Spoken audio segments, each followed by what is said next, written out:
you, Carl. Thank you for being with us and wonderful initiative of this engaging young audience with environmental awareness and climate action through games, which is their strong forte. So we hope to Thank be you. in touch. And I just want to say also that the game is soon to come in India, and I'll let you know when it's there. If it comes before September, then we'll put up an annual exhibition for that because we get almost 10,000 crowd over there with the parents and teachers, all young people over there. So we'll welcome you. Wonderful. Okay. And I turn to Dr. Niyal again. Thank you so much for being here. I would be asking you where were you were for past 6 days because you told me that you're after communications. And yeah, but in the UK, surprisingly, just in a part of the UK with no communications whatsoever, which was lovely and very odd. okay, it happens because since Corona, the government has got unbridled powers in many countries. They could stop internet communication any which way they wanted without notifying or with notification. You also know today the great election campaign is going on, the vote counting is going on, and lots of politicians, the police force, everybody is engaged in counting the votes and putting the next government. But we are engaged in the environmental awareness and climate action. So welcome, Niyal, sir. I don't have to give any introduction for you because if anybody wants to find out, you just have to Google search. So Dr. Niyal, any opening statements from you? And then towards the end of your session, I would play a theme song which we composed for this event using artificial intelligence. But when you will be completing your session. And in this session for next 3 hours, we'll have some great guests. We'll be joined by Mika Vananen, founder, initiator of Environment Online in Finland 20 years ago, integrating education, IT, and environmental education. We'll be joined by Reena Sundar, who is the DT Modern India board member. And because their team will be welcoming Prime Minister Modi when he visits Norway later this year. Then we'll be joined by Janet So from Africa and 2 young students from Tottori University in Japan, followed by Mujahirul Alam, which is the climate change coordinator for UN Environment in India currently. And then Lily Plath, which is a young plastic girl from Netherlands. And then we'll have students from Romania, Italy, Vietnam, Sri Lanka, and Myanmar in this next 3 hours. So Dr. Niyal, over to you. Well, I think your little introduction there is absolutely perfect. It demonstrates the global nature of this fabulous event and the fact that so many people are involved and need to stay involved. And everybody must make nature the foundation of their lives, because we are a part of nature, not apart from nature. Nature is the foundation upon which our economies and our societies are built. We get so many mental and physical health benefits by being in nature, and understanding that, I think, is absolutely key. And given that in India at the moment, you have the election, the largest single democratic event that has ever been undertaken, more than 1 billion people having the opportunity to vote. I think what that does for me is it shows the power of the individual to choose the right politicians that will implement the policies that mean that we protect the planet in perpetuity. We've got an election here in the UK at the same time. It's actually going to take place on July the 4th, so the campaigning has just started. And I will choose who I vote for based upon what they tell me they're going to do for the planet, as opposed to for me. Because I think I'll be fine no matter what happens, but we need to make sure that nature's fine. And so voting is one of the most important things we can do as individuals. Another thing that's incredibly important that we can do, I think people forget the power of your labor. Once you leave school and you start looking for jobs in the workforce, I think it's important to understand that companies need employees just as much as people need jobs. And if you are only willing to allocate your labor to the types of companies that are planet positive, then that will make an enormous difference. If you've got a petrochemicals industry company struggling to recruit because people won't work in the petrochemicals industry, that company will change, because if they don't change, they will die. And of course, they don't want to do that. So they will have to change, and they'll switch into renewables so much more. And as the previous speaker said, 60% of the electricity generated in Europe this year has been from renewables. That's the way it's going. So you have enormous power as an individual through your vote and through your labor. These are 2 things that I don't think people really take into account. We all know that we can make little differences at home, little changes we can make, driving less, flying less, having fewer children, or eating less meat. All of these things are vital. But voting for politicians that put the planet first And working for companies that are nature positive is vital. But then I guess my biggest message to people is just the enormous benefit in terms of our life experience that can be had from spending time in nature.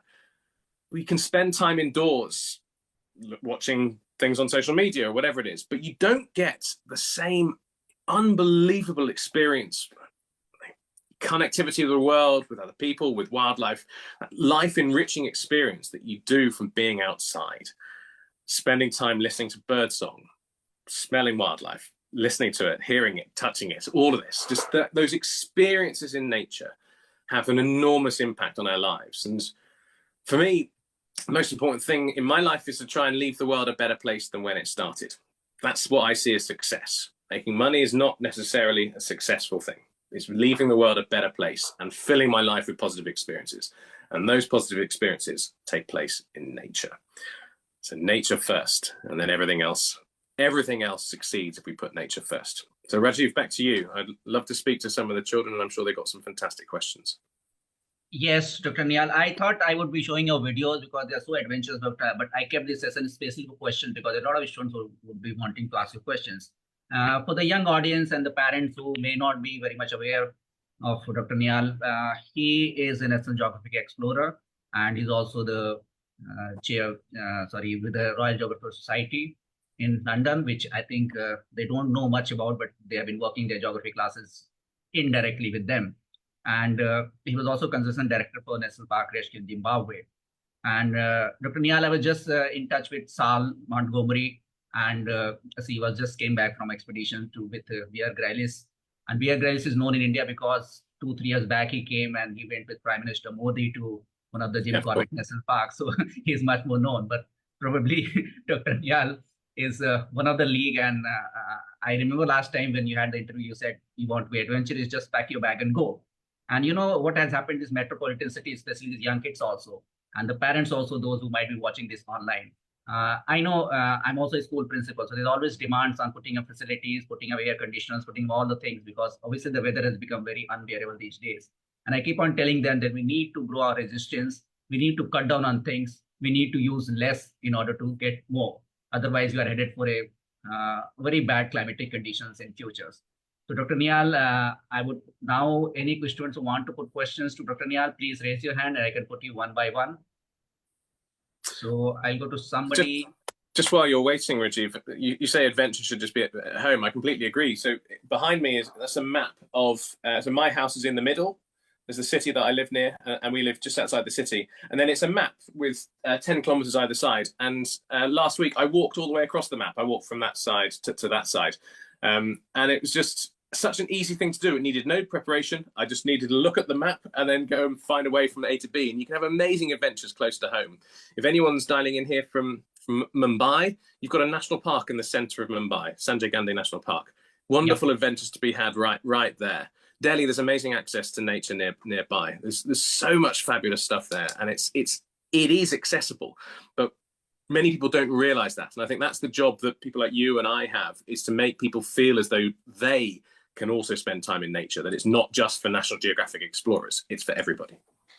Yes, and that reminds me that I've been trying to get these organizations to tie up with the school students, very young ones, like UNDP in India, and they do some projects. So they agree to take some of the students to their real project. Like we do one snow leopard protection mission in Garhwal, Himalayas. I mean, it is difficult, but at least they can have a bit of access to some parts of it. So in future also, I'll bug you for that. Maybe you can help us organize a little bits of exposure kind of thing, which city people don't know real life. They don't never move away from the cities, from the cars, from the facilities that they have.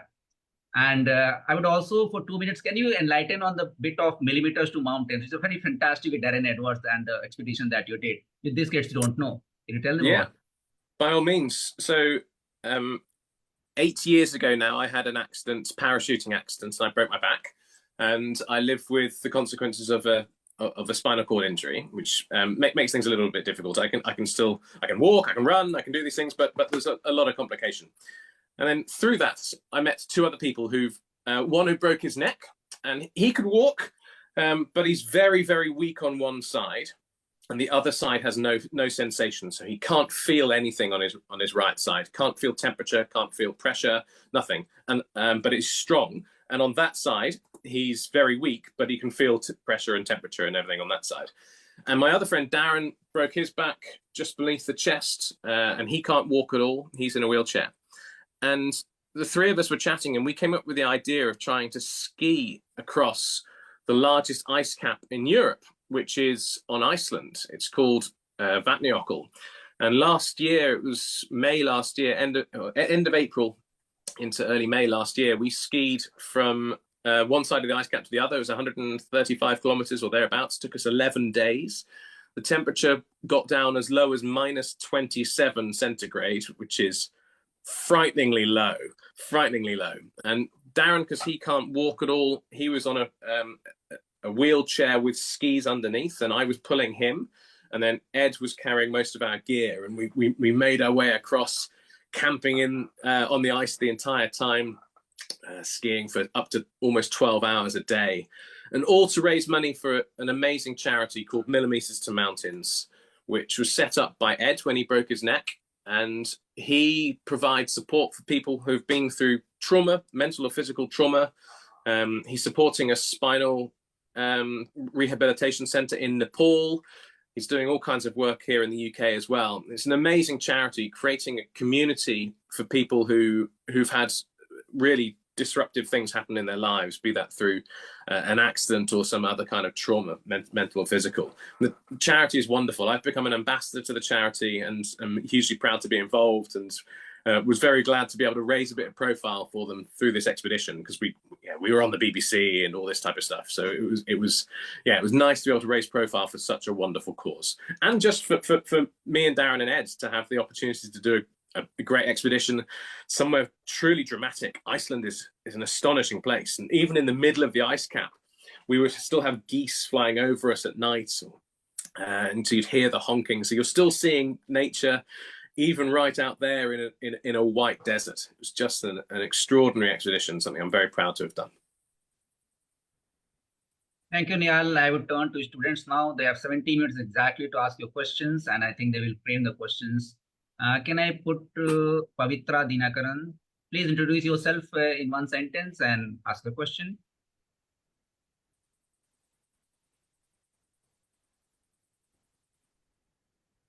You're not audible, Pavitra.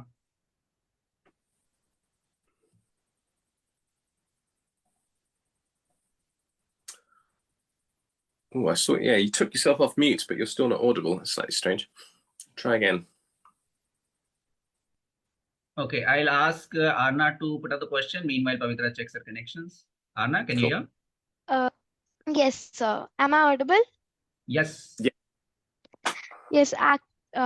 Good afternoon, sir. My question is that as a young explorer, and I love to explore things, like explore nature, I feel very connected to nature as a student, and I just want to ask that by living city, how can I help the nature? How can I help the nature and encourage people living near the mountains, waterfalls, near riversides, to stop polluting waterfalls? And as I had went to a trip, I had explored waterfalls, 3-4 waterfalls, just 2-3 days ago, and they were all there was garbage there, and there were cans and plastic polythenes and plastic bottles. Where I could reach, I collected the plastic and garbage and threw it in the hotel room, its dustbin. But I was not able to reach the whole waterfall area, and I was not able to clean it. And we were not many people. We tried to ask someone for help, but nobody was like volunteering for helping to clean the nature. And it was very disturbing for me that how can someone leave their home place and just litter everywhere. So as me, I live in Delhi, and mountains area are very long distance to cover for me. So how can I help the people living there to clean and encourage people to volunteer and clean their home area by just living in Delhi? Yeah, brilliant. Sorry you had to witness that. I've had the same. The most beautiful parts of my map behind me are also the most covered in litter. When you go there, people have gone to look at a view and they throw the rubbish out of the car, out of their bag. I really struggle to understand how people can do that. One of the speakers today specifically set up a plastic charity, so it's worth listening to her. Another one that comes to mind here in the UK is called Kids Against Plastic. If you check them out, it's just two sisters, schoolgirls, who've been doing amazing work collecting plastic all around the UK, because we have terrible plastic litter here as well. Some countries have gone so far as to ban single-use plastic. So when you come into Rwanda or Kenya, you are not allowed to enter those countries with a plastic bag in your luggage. So if you go on safari, you have to take non-plastic bags when you go with you to either of those countries. And as a student, you could start pressurizing your government to be much, much stricter on plastic. Here in the UK, you have to pay for single-use plastic bags. Everything else has to be reusable. And that's an easy policy for a government to implement, but it needs citizen movements to encourage that. So getting your fellow students at school together to lobby your local politicians to try and get these policies in place is really worthwhile. But to your point about things that are happening a long way away, the pollution that goes into the rivers in the Himalaya ends up coming down into the cities where you are. And it's very difficult. Education's a big part. Maybe something to do would be look to create a twinning between your school in Delhi and with a school somewhere up in Himachal Pradesh or Ladakh or somewhere. If you twin schools and you share experiences and you do a day of litter picking around Delhi and they do a day of litter picking around their school in Leh or Srinagar or wherever they are, maybe setting something up between your school and a school in one of these other regions would be a really nice movement. Yeah, thank you. Dr. Neon, And sir, what you were trying exactly to say that because he lives in Delhi and people in metropolitan areas, basically when they are oppressed by climatic condition, chaos in their own cities, so they head towards hills, mountains, beautiful places, and they try to make it as good as Delhi is itself. So that's a problem. So I'll turn on to Pavitra now. Is your mic okay now? Can unmute thank you, yourself. sir. Okay, please shoot your question.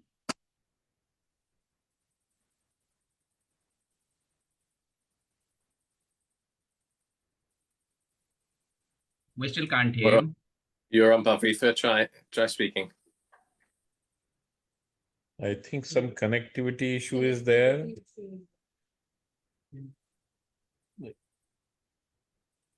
Okay, I'll turn on to Ananya Khurana from DPS Greater Noida. Meanwhile, Pavitra can check connections again. Just let us know when you are ready.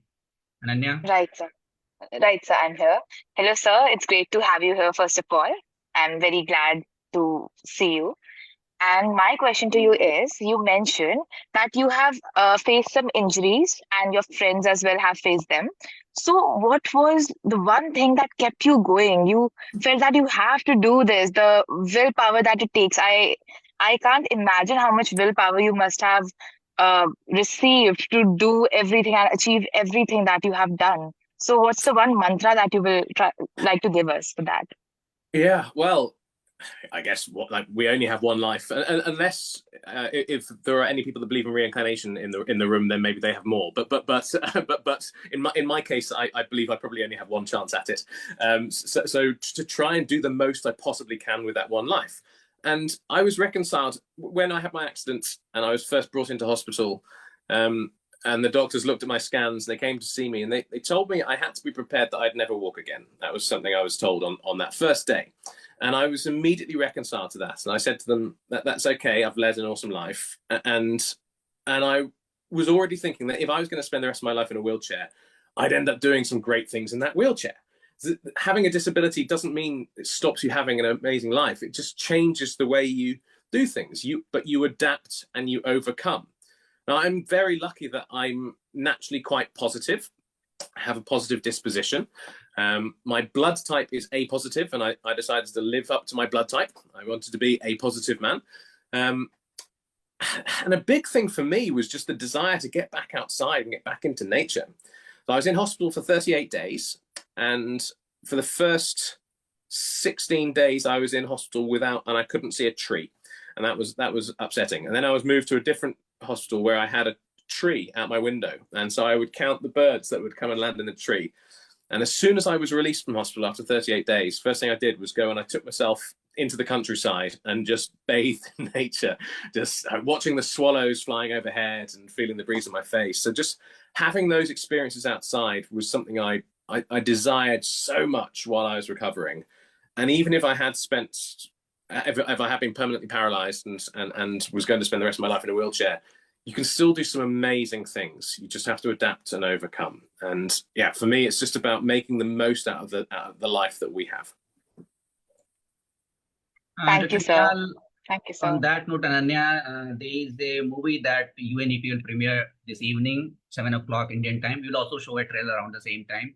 The Kiss the Ground. Actually, when we are talking of climate emergency and all the crisis that's going on, we are always very unhopeful. But this movie also shows the positive sides of it. And on the injury side also, human beings are the only creature. When you're injured, you have no way but to try to heal yourself. And we can do that. So that is exactly what we are trying to get to the youth also. We may have been injured, we may have injured our planet, but there's every remedy we can do. And it's something that we can actually do. It's not impossible. So, Barminder, you have a question? Barminder was the one who interviewed you last year along with... I recognize you. Nice to see you again, Barminder. How are you? I'm doing very well, sir. It is such an honor to be recognized by you on this platform today. And I've strongly been trying my best to keep up with all of your mottled interests, considering you're adept at so many things. That's been quite hard, to be honest.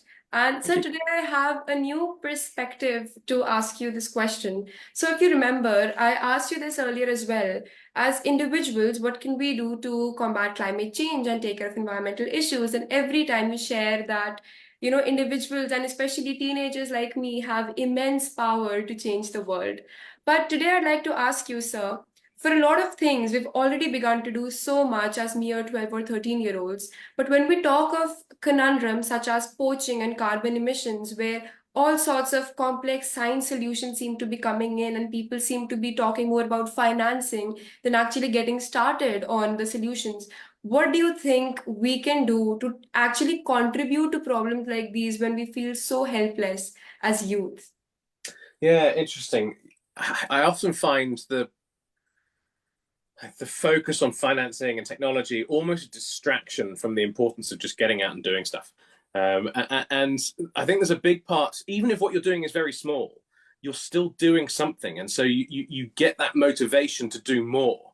And so just making those little changes, having that impact yourself, not waiting for the right tech or the right finance, I think is vital. I alluded to earlier that you're too young to vote now, but when you're able to vote, that is massive. Right? If you're voting for someone that is a shill for the fossil fuel industry, then don't be surprised when they promote the fossil fuel industry. Your employment, when you choose what job you do, that is massive. Big companies want talented, intelligent, hardworking individuals. And if those people aren't willing to work for damaging companies, then those companies will have to change. I was listening to a radio program in the UK recently. The chief executive of BP, British Petroleum, which is one of the biggest companies in the world, big petrochemicals company, he said they are now struggling to recruit graduates because no graduate wants to go and work for an oil company anymore. They want to work for companies that are making the world a better place. So in a few years' time, your labor will be an incredibly powerful thing. But to begin with, just having that impact on your friends, your family, your school, all of these little things, and your own behaviors. You're already reducing the amount that you consume, but that needn't be a bad thing. Cycle more if you possibly can, although Delhi's incredibly dangerous for bicycles, if I remember correctly. when I was last in Delhi, it was frightening to be cycling around. All these little changes you can make, and it's like throwing a pebble into a pond you have the pebble drops in, but then the ripples go way, way further out. I think if you just realize the power that you as an individual can have, and make sure you're doing something, because you get that positive feedback of doing things. You want to do more, want to do more, want to do more, and you'll influence all the people around you. And so to add to this question, we can do a lot consciously, but I think once again, as you just mentioned, when it's the ripple effect that gets created and you begin to influence others around you subconsciously, it does make a colossal difference. And could you also please share an example of how you're raising your beautiful 5.5-year-old daughter Phoebe as an environmentalist, so that we can better understand how to make subconscious changes? Thank you. So Phoebe, my daughter, who's 5.5, as you say, or not quite, she's five, just over 5.25. The best thing I'm trying to do with Phoebe is just make her feel as though she's just a part of nature. So we're always in nature. You can see we live on the edge of a city, but we've got greenlands nearby, and we're always in it. So just making her feel as though this is her life. That the birds in the garden are part of her life as much as the children at school. I just want her to feel as though the living planet is hers to take care of. And she knows that I go and spend time in Africa and trying to stop poaching. She knows I do all these things, but she might not want to do that. I just want her to feel as though that she has a relationship with the living planet. And that's the most important thing for me. The other thing for me is just to give her as many experiences in nature as possible, because it makes you a healthier, better rounded person to have those experiences in nature. And so I'm just trying to just feed her a diet of pure nature as much as I possibly can. Right. Thank you, sir. Lovely seeing you again. Very nice to see you. So we have 3-4 more minutes for the answers, and obviously I would request you to stay on as much as possible. Can I turn to Jagriti and Sana very quickly? Short question. Please restrict yourself to one question because others also need time. Jagriti. Good afternoon, sir. I'm Hi there. Jagriti, and I'm in the 12th grade from the modern school ECNCR. I have a very simple yet interesting question for you, and I've been quite curious about this. So I was quite surprised when I saw that England's air quality index is better than average. And if you look it up right now, it is 53, which is fantastic. What is that the people in England do to maintain such excellent AQI levels? Are there any unique policies or practices that British people do? It's government regulation. We're incredibly strict on emissions is the thing. So we used to have horrendous air quality, especially in and around the cities when we were heavily industrial, when coal-fired power stations were still very popular, and when there weren't strict regulations over car emissions. And the really big things have been massively reducing the amount that we're reliant on coal. We get so much more of our electricity from gas or now from renewables, from wind and solar. Wind in particular. And then the other really big thing is on petrol and diesel cars having catalytic converters that stop the particulate matter.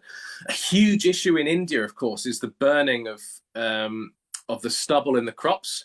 So after the harvest, a lot of the stubble is burned, and that creates real problems with air pollution, as well as, of course, really poor levels of regulation over vehicle emissions.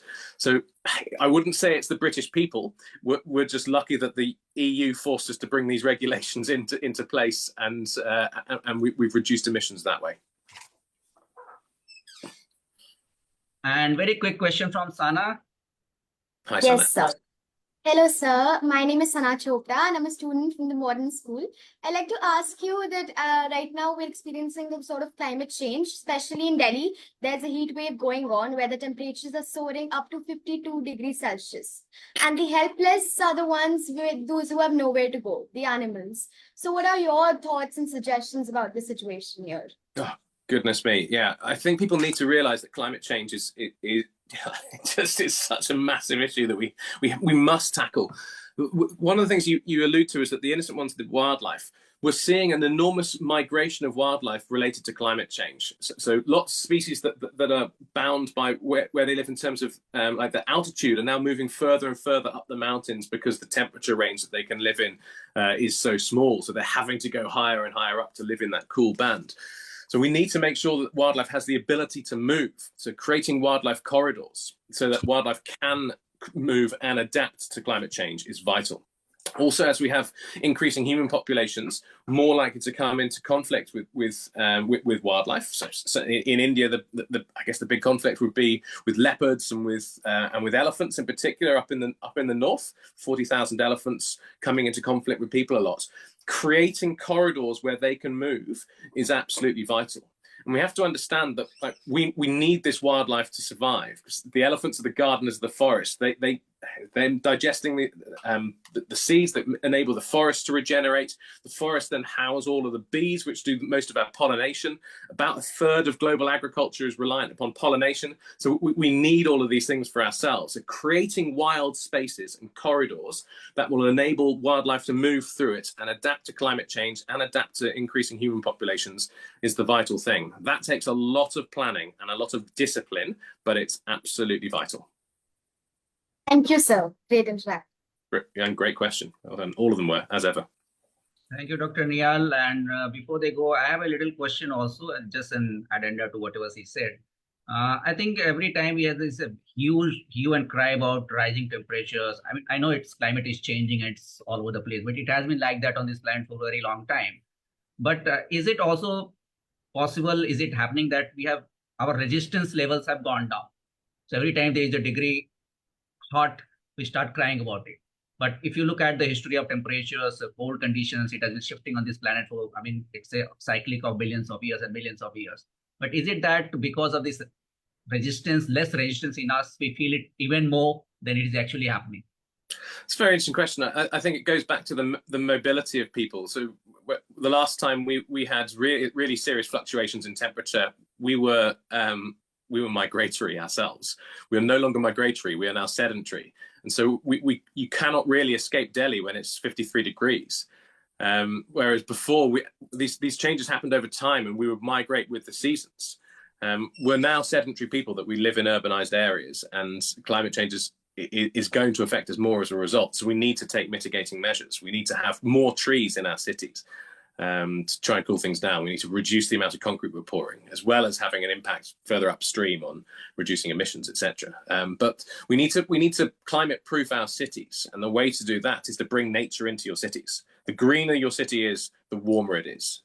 Green cities are 10 degrees warmer. It's 10 degrees cooler than without. So, and also that encourages pollination and various other things. It brings nature in, all of the knock-on mental health benefits of having nature in your cities. This is something that many cities in Europe are doing really well, is just filling themselves with trees. It's a very, very good way of cooling the city and encouraging people to spend time in green places and engage with nature. Thank you, Dr. Niyal. I have two great guests on my screen, two great friends I would like to introduce to them.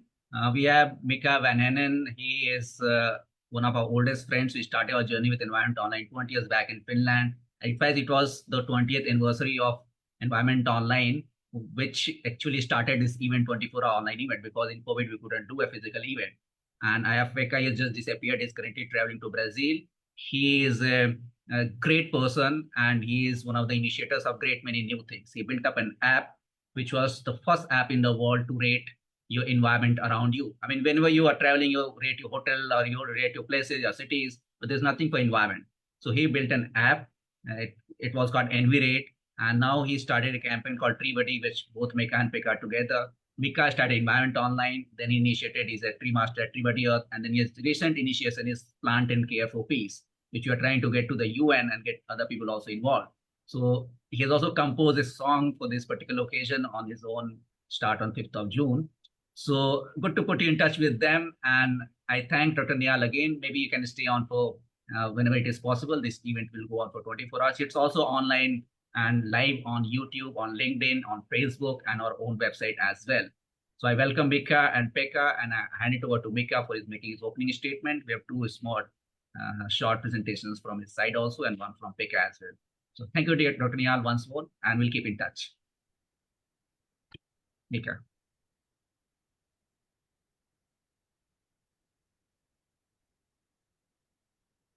Yes. So greetings from Finland. I am Mika Van Henen, the founder of Environment Online, and now working in Tree Buddy Earth and at the same time doing an NGO called Plant and Care for Peace.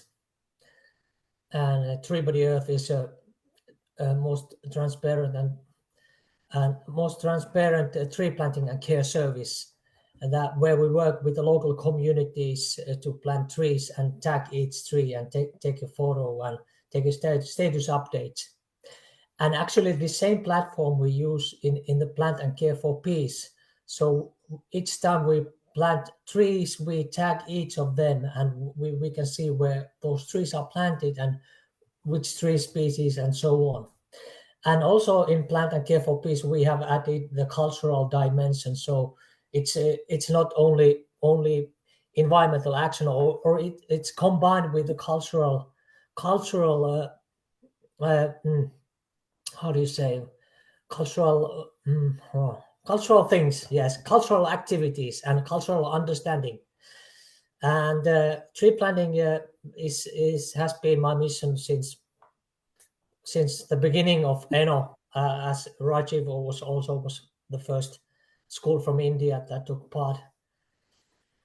And I'm very, very happy to be here, and I have been very happy about this event that Rajiv has had energy to put on all those years. It's a very huge effort, and I really appreciate that, Rajiv. So, Mika, are you going to play any song? The one that you're composing, or you are reserving for tomorrow?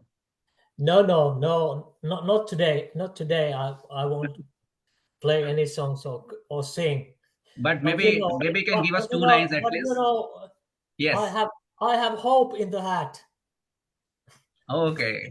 Just Great. like the play that will have the global premiere in September 21st to celebrate 20 years of tree planting for peace. But maybe one stanza at least. What? One stanza, one paragraph. One Few paragraph. lines. One paragraph of the song. little song that you're composing, Hope in the Hat. One stanza.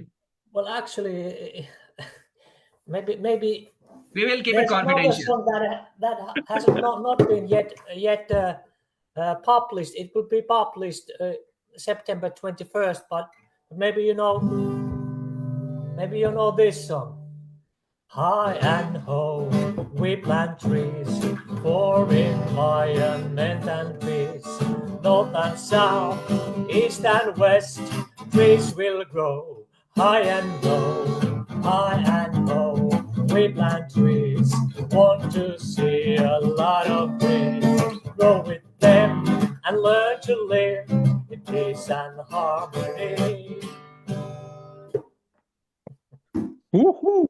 Great. And I bring you Pekka Harju Otti, a great friend, a very peaceful person on this planet. He only gets into fights in the midnight in Helsinki somewhere.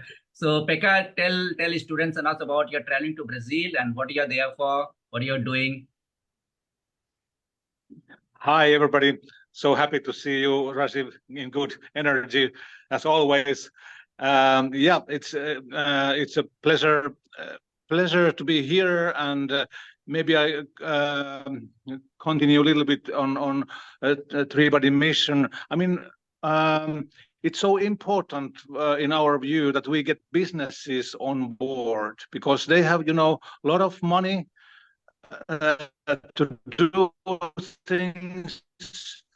Plus, they have also a need to do something which is going to be that they can be show to their clients that they are doing and caring actually for the planet.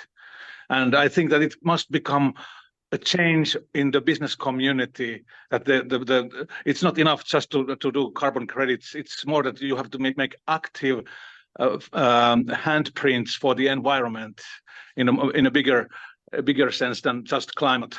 That's what we want to do. And here it's also important to notice that we have to see the big picture, not just your local settings, but we have to see the global big picture.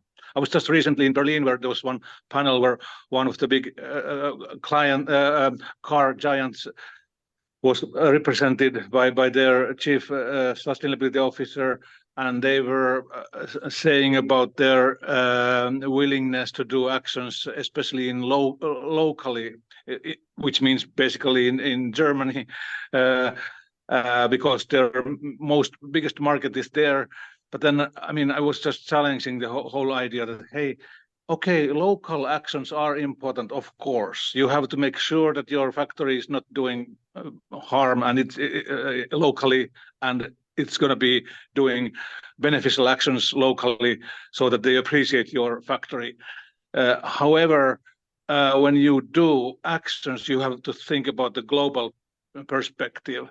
Since when you think about tree planting activities, if you plant one tree, for example, in Germany, it's really not worthwhile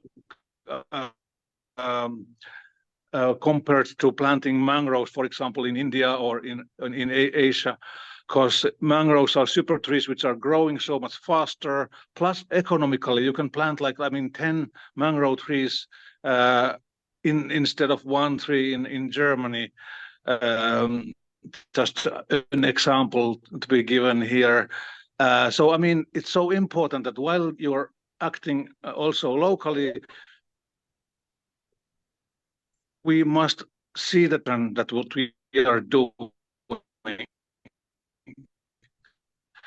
that not only companies, but also the client people will put the pressure that it's important to do. Also, that the global actions are as verifiable and transparent as possible, and that's what our mission is in TreeBuddy with Mika, and it's a great journey, and we are happy to ask any questions that you might have in this respect. Thanks. I would first play two videos just to make the students aware, those who are new joinees who don't know about it.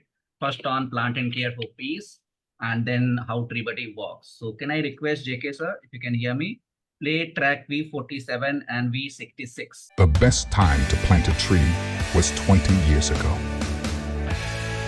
The second best time is now.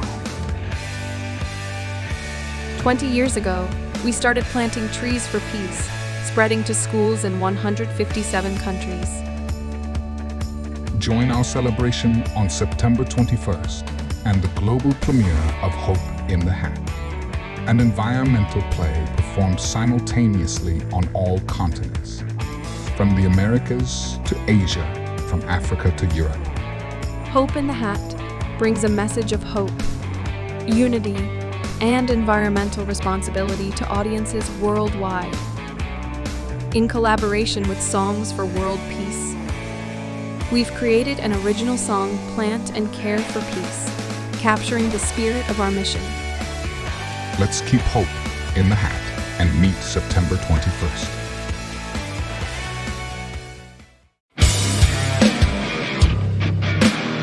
Locals plant trees and mark them to a global map with a photo.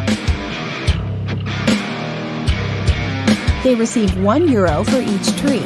Our app shows visual and detailed information of the trees and global view of planted trees. Trees are easily shareable internet links, ideal also for education and social media. The tree planters make a status update of a tree with a photo after 1 year, and again they receive €1 for their community. The same happens after 5 years, 10 years, 15 years, etc. Communities get support for decades to go. In this TreeBuddy global model, locals have a true economic incentive to not cut trees down, but keep them well for decades to go.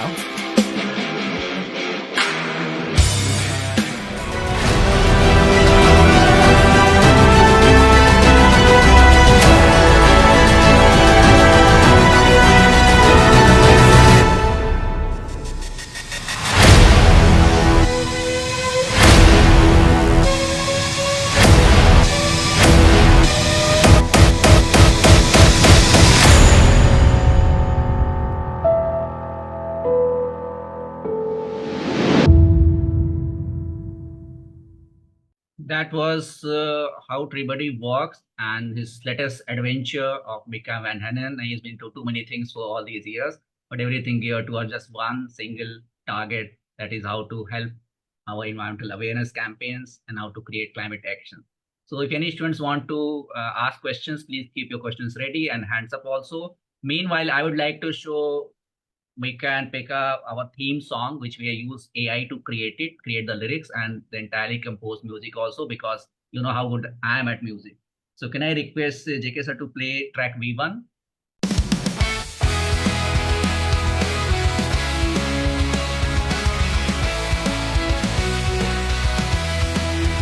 In a world so big, we often feel small, but together we can make a difference, standing tall. With every step we take, we're creating change, and now's the voice that echoes through the range. Rise up, let's make a stand for the earth and all its wonders. Hand in hand with the future, we hold the key. Together we can save the world, you and me. Ooh, yeah. Through the power of knowledge, we're lighting minds, spreading the message, one student at a time. From mountains to oceans, we'll protect the land. With that now, united we'll make a stand.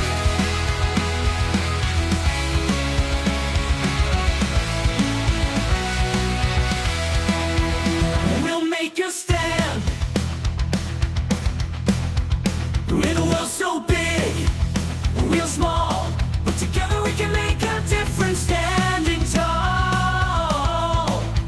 With every step we take, we're creating change, and now's the voice that echoes through the range.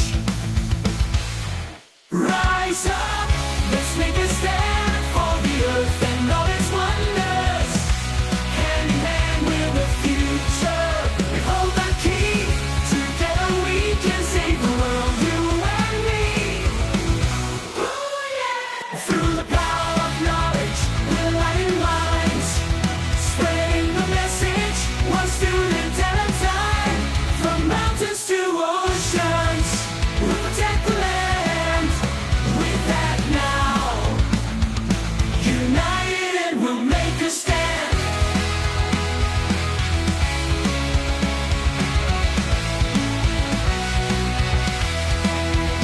We'll make a stand. In a world so big, we're small, but together we can make a difference, standing tall. With every step we take, we're creating change, and now's the voice that echoes through the range. Rise up, let's make a stand for the earth and all its wonders. Hand in hand with the future, we hold the key. Together we can save the world, you and me. Ooh, yeah. So in about 10 minutes time, we'll be joined by Reena Sundar, who is a board member of a think tank at Modern India and Norway, and they'll be hosting Prime Minister Modi later this year in Norway. So as we're expecting her to join in next 9 minutes, I would have some students asking questions. I'll take question from Sambhavi. Are you ready? Okay. Go ahead, please. Yes, Introduce sir. yourself and ask a question. Good afternoon, sir. I'm Shambhavi Chaudhary. I'm a student of class 8 in Springfield's New Moradabad. So I feel truly contented to talk to you right now.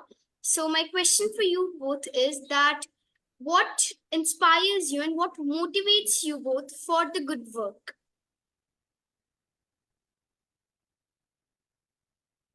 Mika can start, please. Okay, for me, it's people and planet. So when we do this together globally, it encourages people all over the world to join hands and do something concrete for the environment, because it's the one planet that we have. That's as simple as that. Okay, Great. I hope that answers your question. Pekka, And your I answer? might, Pekka, your answer to the same question? yes. So for me, it has always been clear that human life is very short, even though it seems to be very, very long, especially if you're a student, but still, actually, it's not that long. That's why it's better to do everything that we can for our dear planet, which has been, starting making it all possible. It also makes very clear to me that the most precious thing that we have is our own minds. That's the way what we have to cultivate.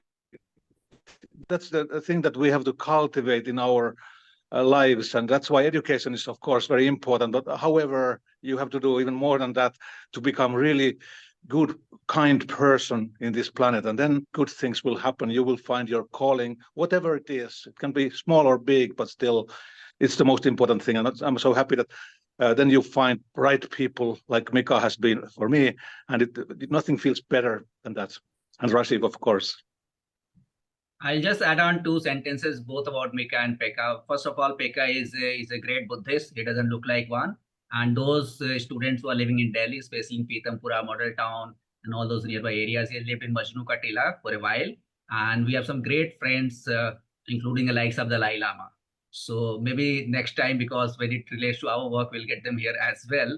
I was speaking to one of these guys on Facebook, and maybe when you want to find peace, you need to go to them, or maybe you can give them peace as well. And for Mika also, as I said, we have been friends for almost 20 years. I remember 25 years back, next year we're celebrating 25 years. 25 years back, the small email from Finland landed on my table when I was the head of department of computer science department. Nothing was known about internet. So he chose a project called how to integrate internet into education, and the topic we chose was environment online emerged. And 25 years we've been together. We have traveled to lots of places, and we have been to Rio conference also, where this SDG was muted. That was the first time that was actually this concept was mooted in 2012, and 2015 was implemented. And every school is now doing SDG goals. So it's a great journey altogether. And we're all very poor teachers. We don't have resources, money. I mean, if I had to study in a school like you do, we wouldn't have money to do that. But we are going to move a great many things together because of networking, being together, and trying to do whatever you just ask the question to.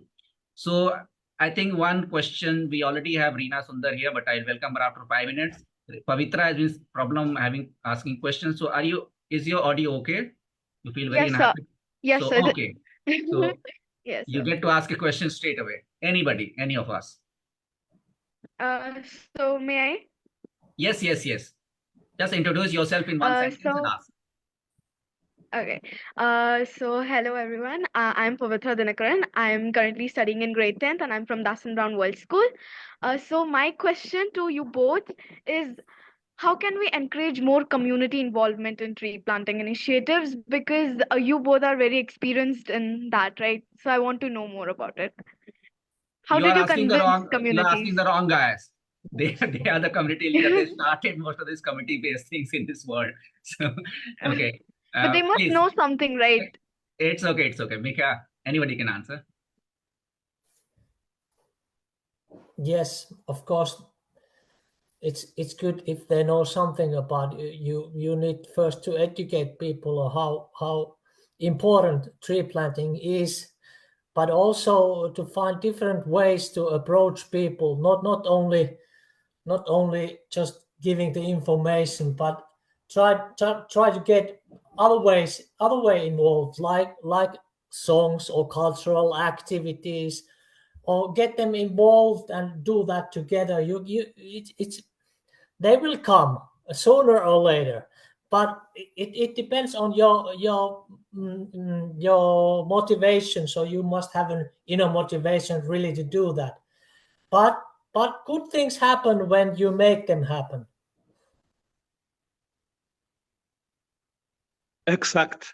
And to continue a little bit, is that I mean, when you're kind of saving the planet, one has to remember that it gives you great inner satisfaction, and there's this fun element which has to be there. Mika is masterman on creating that, and we all know that if you're doing great community actions, it's so important, like songs and whatever arts or creative activities you might have.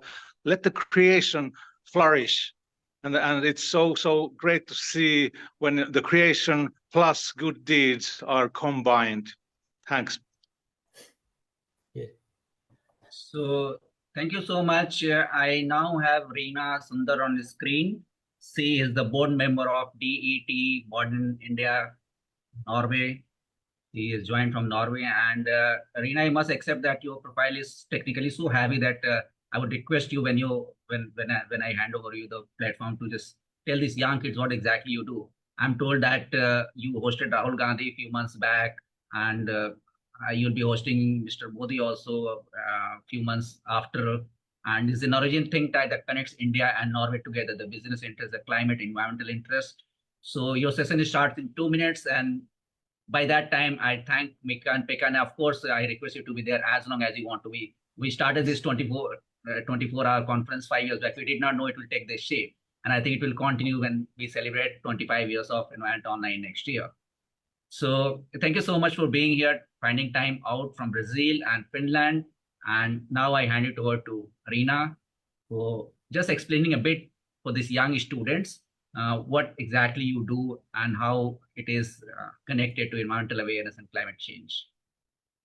Hello, Rajiv. Can you all hear me? Yes. Yes, I was asked to unmute myself. Wonderful. It's so nice, first of all, to see all these young faces, because you are the gold for the future. Your brains is what going to take this world forward. So I'm so happy to have the possibility of interacting with you. Very briefly about me, my name is Reena Sundar. I was born in India, but lived nearly most of my life in Norway. In my 20s, I used to run away from everything Indian, literally everything Indian. But life is beautiful, because when I moved back to Norway after living in Australia, France, and Singapore, India came back to me. So right now I'm heading an NGO called The Modern India. I founded it because I wrote a textbook for students at bachelor and master's degree level to enhance the knowledge about India and what is happening in India. And during Corona, there was not much we could do. So then we decided to start an NGO based on the same name as the book, The Modern India. So I funded this NGO, and we create events, seminar, conferences, with the whole aim is to enhance the Norwegians' knowledge about India, and also everything, whatever we do, is very much wrapped into the green transition and the shift. So that was briefly about me. I was so happy also to see that there were some Nordic colleagues here, Mika and another guy. And as you rightly said, Rajiv, we already had hosted Rahul Gandhi. He came to Norway, and we did a roundtable with 14 CEOs. And later this year, we are expecting the next Prime Minister of India. We know today the votes are counting, so and we know the results also. Somehow we know, but still, let's wait till it's officially announced. And I'm so honored, Rajiv, to be invited to this platform. I'm looking very much forward to share whatever you think I should share with a younger audience. So yes, we are expecting Eric in the evening is traveling to China currently for the World Environment Day event tomorrow. He's a great authority on the BRICS country and especially on China and India. So maybe he'll be joining 9 o'clock Indian time. So Reena, you have quite succinctly put it to the young audience what exactly you do. And I'm very happy to have you here, because it's a different kind of platform that you represent, but it's very much connected to sustainability and environmental awareness and climate action. And probably it will be very, very useful for the students to learn a bit of how to integrate your businesses, your economies, your politics, and environment together, because you can't survive without that. So thank you so much for being here. And you have now 28 minutes for your session. So please proceed as you want to. Then we can take questions if the students want to ask some questions. If they don't ask, then we have some questions for you all the time. So it's over to you. All right. As Rajiv and me were discussing this session, we decided to focus on the Nordics. The reason for why we decided to do that is because in 2019, the Indian Prime Minister visited Sweden. And last year he visited Denmark, and we are expecting the Prime Minister of India to come to Norway. So we thought it's a good idea that you youngsters, you learn more about the Nordics and what is happening in the Nordics. So let me just share some quick facts with you. The Nordic region has one of the largest economies in the world. And the Nordic countries exist of 5 countries. Is Denmark, Finland, Iceland, Norway, and Sweden. And while you are battling the heat in India, we are living on a very, very nice and cold and chill part of the world. So we always discuss, it's just matter of fact that very, very soon we will have a lot of tourists coming to Just our to north. interrupt you, Reena, for 10 seconds, we have all the countries in this event except Iceland. So before this event finishes, you got to get me a guess from Iceland. All right, I We are can from try Denmark, with we are from Sweden, we are from Finland, and we are from Norway. All right, yeah. Just let me give you youngsters a little bit more facts about the Nordic region. So we are among the richest in the world in terms of per capita GDP. And according to the World Bank, all 5 Nordic countries, Sweden, Norway, Denmark, Finland, and Iceland, we are among the top 20 countries in the world in terms of renewable energy production per capita. So we are actually doing quite well. And all these 5 countries have made significant commitments to achieving a sustainable and green economy, setting ambition targets to reduce the carbon capture emissions and increase the use of renewable energy sources. A lot of people ask me, I don't know, Iraj, if you want to address some questions to me or if you want me to continue. You please go on, and then we'll take the questions a little later on. All right. Okay. So, I mean, a lot of people ask me, how have the Nordics managed to become pioneers in the green technology? And what is it that maybe a huge country like India can learn from Norway? And I mean, I don't think there are many countries that are so different from India than the Nordics, because first of all, we are very small. Norway, for instance, where I live, we only have 5.5 million people. But the unique thing that's common for all these 5 countries is that we are very stable, secure, and we are very welfare-based societies.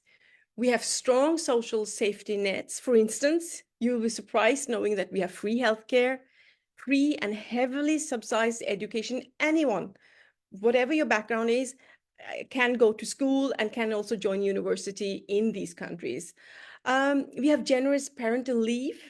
And if you get unemployed, for instance, in these countries, the government looks very, very well after you because they make sure that there are safety nets that ensure that all citizens in all phases of their life, from the cradle to the grave, they are looked after. And this is also what is reducing the poverty and equality.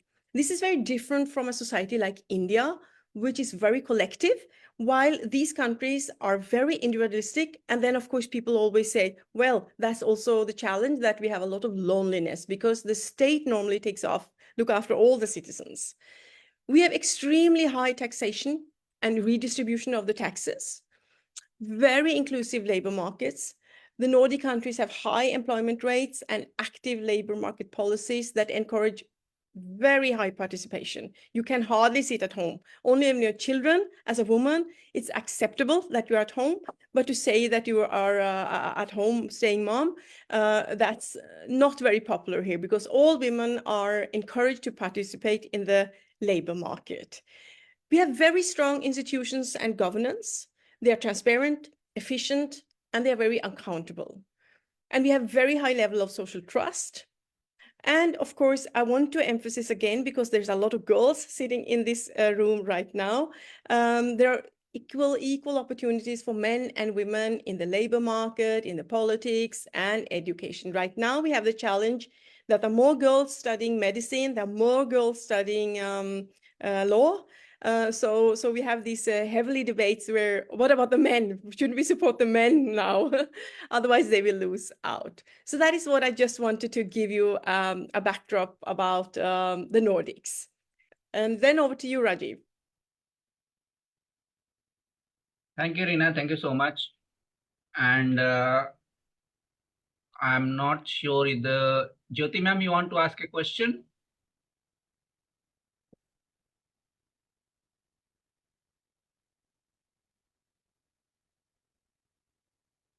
I mean, I can go on till somebody has. I think you can go on, then we will take the question at the end of it, maybe easier. All right, wonderful.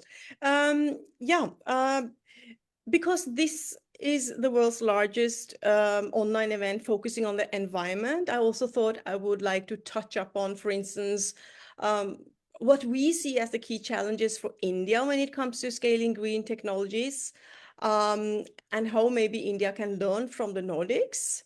For instance, the infrastructure development, we are quite well at that in the Nordics. And for India, it's crucial to build necessary infrastructure for hydrogen production, for storing that hydrogen, and to distribute it. And this is quite complex and capital intensive. Then India also has a strong need to develop offshore wind farms. This is something the Nordics are very strong at, because these wind farms require significant investments in coastal infrastructure, ports, and grid connectivity. And then in Norway, we have very strong competence on battery manufacturing. So that's also something India can look at, how to establish large-scale battery manufacturing facilities with substantial capital and technological expertise from the Nordics. And in Norway, for the past few years, we are pioneering in carbon capture and storage. We have actually plants who collect the carbon capture. So this is also something India can learn from the Nordics, how to implement CCS technologies. That actually includes high costs and the need for suitable geological storage site. And I mean, the Nordics, as I said very early, we are doing very, very well in the renewable sector. But India has something that we, the Nordics, do not have. You guys have solar energy, and India is doing very well when it comes to high solar installation, because in India you receive sunlight throughout the year, which we don't. And it's really good what India is doing in harnessing the solar power. And in Norway also we have companies who help India establishing or putting up solar panels to be installed on rooftops. And this again reduces transition emission losses, and it's providing energy directly wherever it is. India also, on the other hand, has a long coastline and inland regions with strong wind current, and is actually ideal for setting up wind farms. I will give you examples later of Nordic companies who are doing well within each of these renewable sector. And then what also India needs is energy storage systems. And here we have battery technologies that can store energy generated during peak production times and keep a supply during the peak demands and when the renewable sources are not producing. Another thing we discuss a lot in the Nordics is smart grid technology. How can we create smart grids that adjust energy supply based on real-time demand, improving efficiency, but also reduce the likelihoods when it's blackouts? And then we are very strong in Norway on hydropower. All our energy is mostly run on hydropower. And another topic we discuss a lot, both in India and Norway, is actually biomass and bioenergy. How can we utilize agriculture waste? Because biomass energy plants can convert into agriculture waste into energy, and it can provide a renewable energy source and also then reduce waste management issues. And we have companies like Yara, who's very hands-on on this. And we also have companies and members like Kambi, who are really looking into how can we create a win-win situation with the technology in the Nordics and with the challenges India is facing. And then, of course, it's about implementing and enforcing energy efficient building codes. and reduce energy consumption. In Norway, for instance, it's a law that whenever somebody builds buildings, they try to make sure that when they put out the tender, that the machines that are run, that they are on battery. And we are very, very really try to work very closely with India, because that's how we hope we can transfer technology from the Nordics into a frame that suits the Indian context. And I also wanted to share with you youngsters, and you can write down, because maybe you will start applying for jobs or internships, and maybe you would like to apply for these things at some of the Nordic companies. Because if you look at what are the Nordic companies doing very well, so I wanted to highlight a few examples. Like in Denmark, there is a company, Vestas. It's a Danish wind turbine manufacturer, and it has been active in India for several years, contributing to the growth of wind energy in the country. So they have installed numerous wind turbines and continue to support India's renewable energy target. So Denmark is very strong on wind. Then we have a Norwegian company, Scatec. That's a renewable energy company that has partnered with Indian firms to develop large-scale solar power projects. And in Sweden, there's a company which name is ABB, and it has significant presence in India because it develops smart grid projects that improve the efficiency and the reliability of the Indian power grid. And then I have to mention a company from Finland as well. In Finland, we have Fortum, who have been working very closely with both cities and also implementing other waste to energy projects in India, where they're trying to help municipalities to turn the waste into clean energy. And this does not only reduce the landfill, but it also provides a sustainable energy source. And then the Danes are also very, very into India. So in Denmark, they have the Danish Energy Agency that's collaborating with Indian stakeholders to promote bioenergy development. And this includes utilizing agricultural waste and other biomass resources to produce clean energy and to reduce reliance on fossil fuels. But what I really want to highlight for you is how important it is to have city collaborations, because you have governments who are government to government. They might be slow. But then just for the past 20 years, there's a new network called C40, where the cities and the mayors are coming together to share knowledge and solution. And we actually got funded by the Oslo municipality, because Oslo was also elected as, it was not elected, but it was ranked as climate city in 2019 in Europe.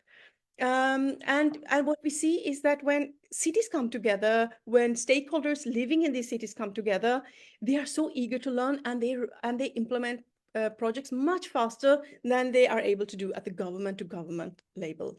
So Nordic cities like Copenhagen and Stockholm and Oslo, they have partnered with Indian cities to share knowledge and best practices. For instance, where I live downtown in Oslo. I sold my car last year. Now I only bike everywhere. It's nearly impossible to even park your car in the center of Oslo right now. So there are a lot of things to learn from the Nordics. But then when you look at COP, when you look at these huge international summits where the green shift is discussed, and into COP26, that put India on the map for forever, I would say, in the sense that that was the year when India said that, why are the West demanding us to not go ahead with our development? And when they are not able to fulfill their own, because the West promised to support the transition, for instance, in the South. And what Norway has done, Norway have established a climate investment fund, which is managed by Norfund.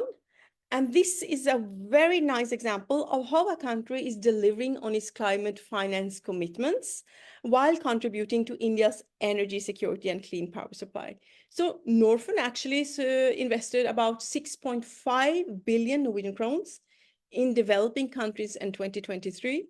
And one of those countries were India, because India has 1.4 billion. So it's a very important country for the Nordics to keep an eye on. So there's a lot of exciting things happening in the Nordics. And when we have our events where we focus on how can we strengthen the India-Nordic collaboration, because from India side, I want to tell all you young people, India likes to view the Nordic most as one cohort, because we are like 5.5 million people here, about 5 million in Denmark, and then we're about 10, 11 million in Sweden. So to just stand alone as a country, we are very small. But when we come together, we suddenly become a much stronger force. So what happens on our events, we always try to see how can we collaborate stronger for mutual benefits? How can we look for solutions for cleaner air and for water? And also, what can we learn from India? Because you in India, you implement things that we also can learn from. And right now, all over the world, please correct me, Rajiv, there is a huge focus on circular economy and waste management. How important it is to implement economy practice and effective waste management for sustainable urban development. And this is something that's stressed over and over again. And then, of course, we have all the companies normally joining us when we discuss India and Nordic and the green transition and the green shift. And what we see is that even in the Nordics, they really emphasize that it's really important to build collaborative bridges between the sectors. So because industry is doing so much, and then you have academia doing so much, and then you have government doing so much, and sometimes we don't know what Iceland is doing, or Iceland doesn't know what is happening in Denmark. So we really try to see how can we create a platform where collaborative efforts are essential to address the progress and to reach the sustainable development goals, which we are trying to aim for 2030. And again, it's always about global collaboration. Now I'm here because we are online. I can collaborate with you. Hopefully, I hope given you some information that you will take with you about the Nordics. But it's very much about shared learning, because some smart people in India might be doing something smart that's also happening in Denmark. And why not come together and share the knowledge and refine solution that suits each country?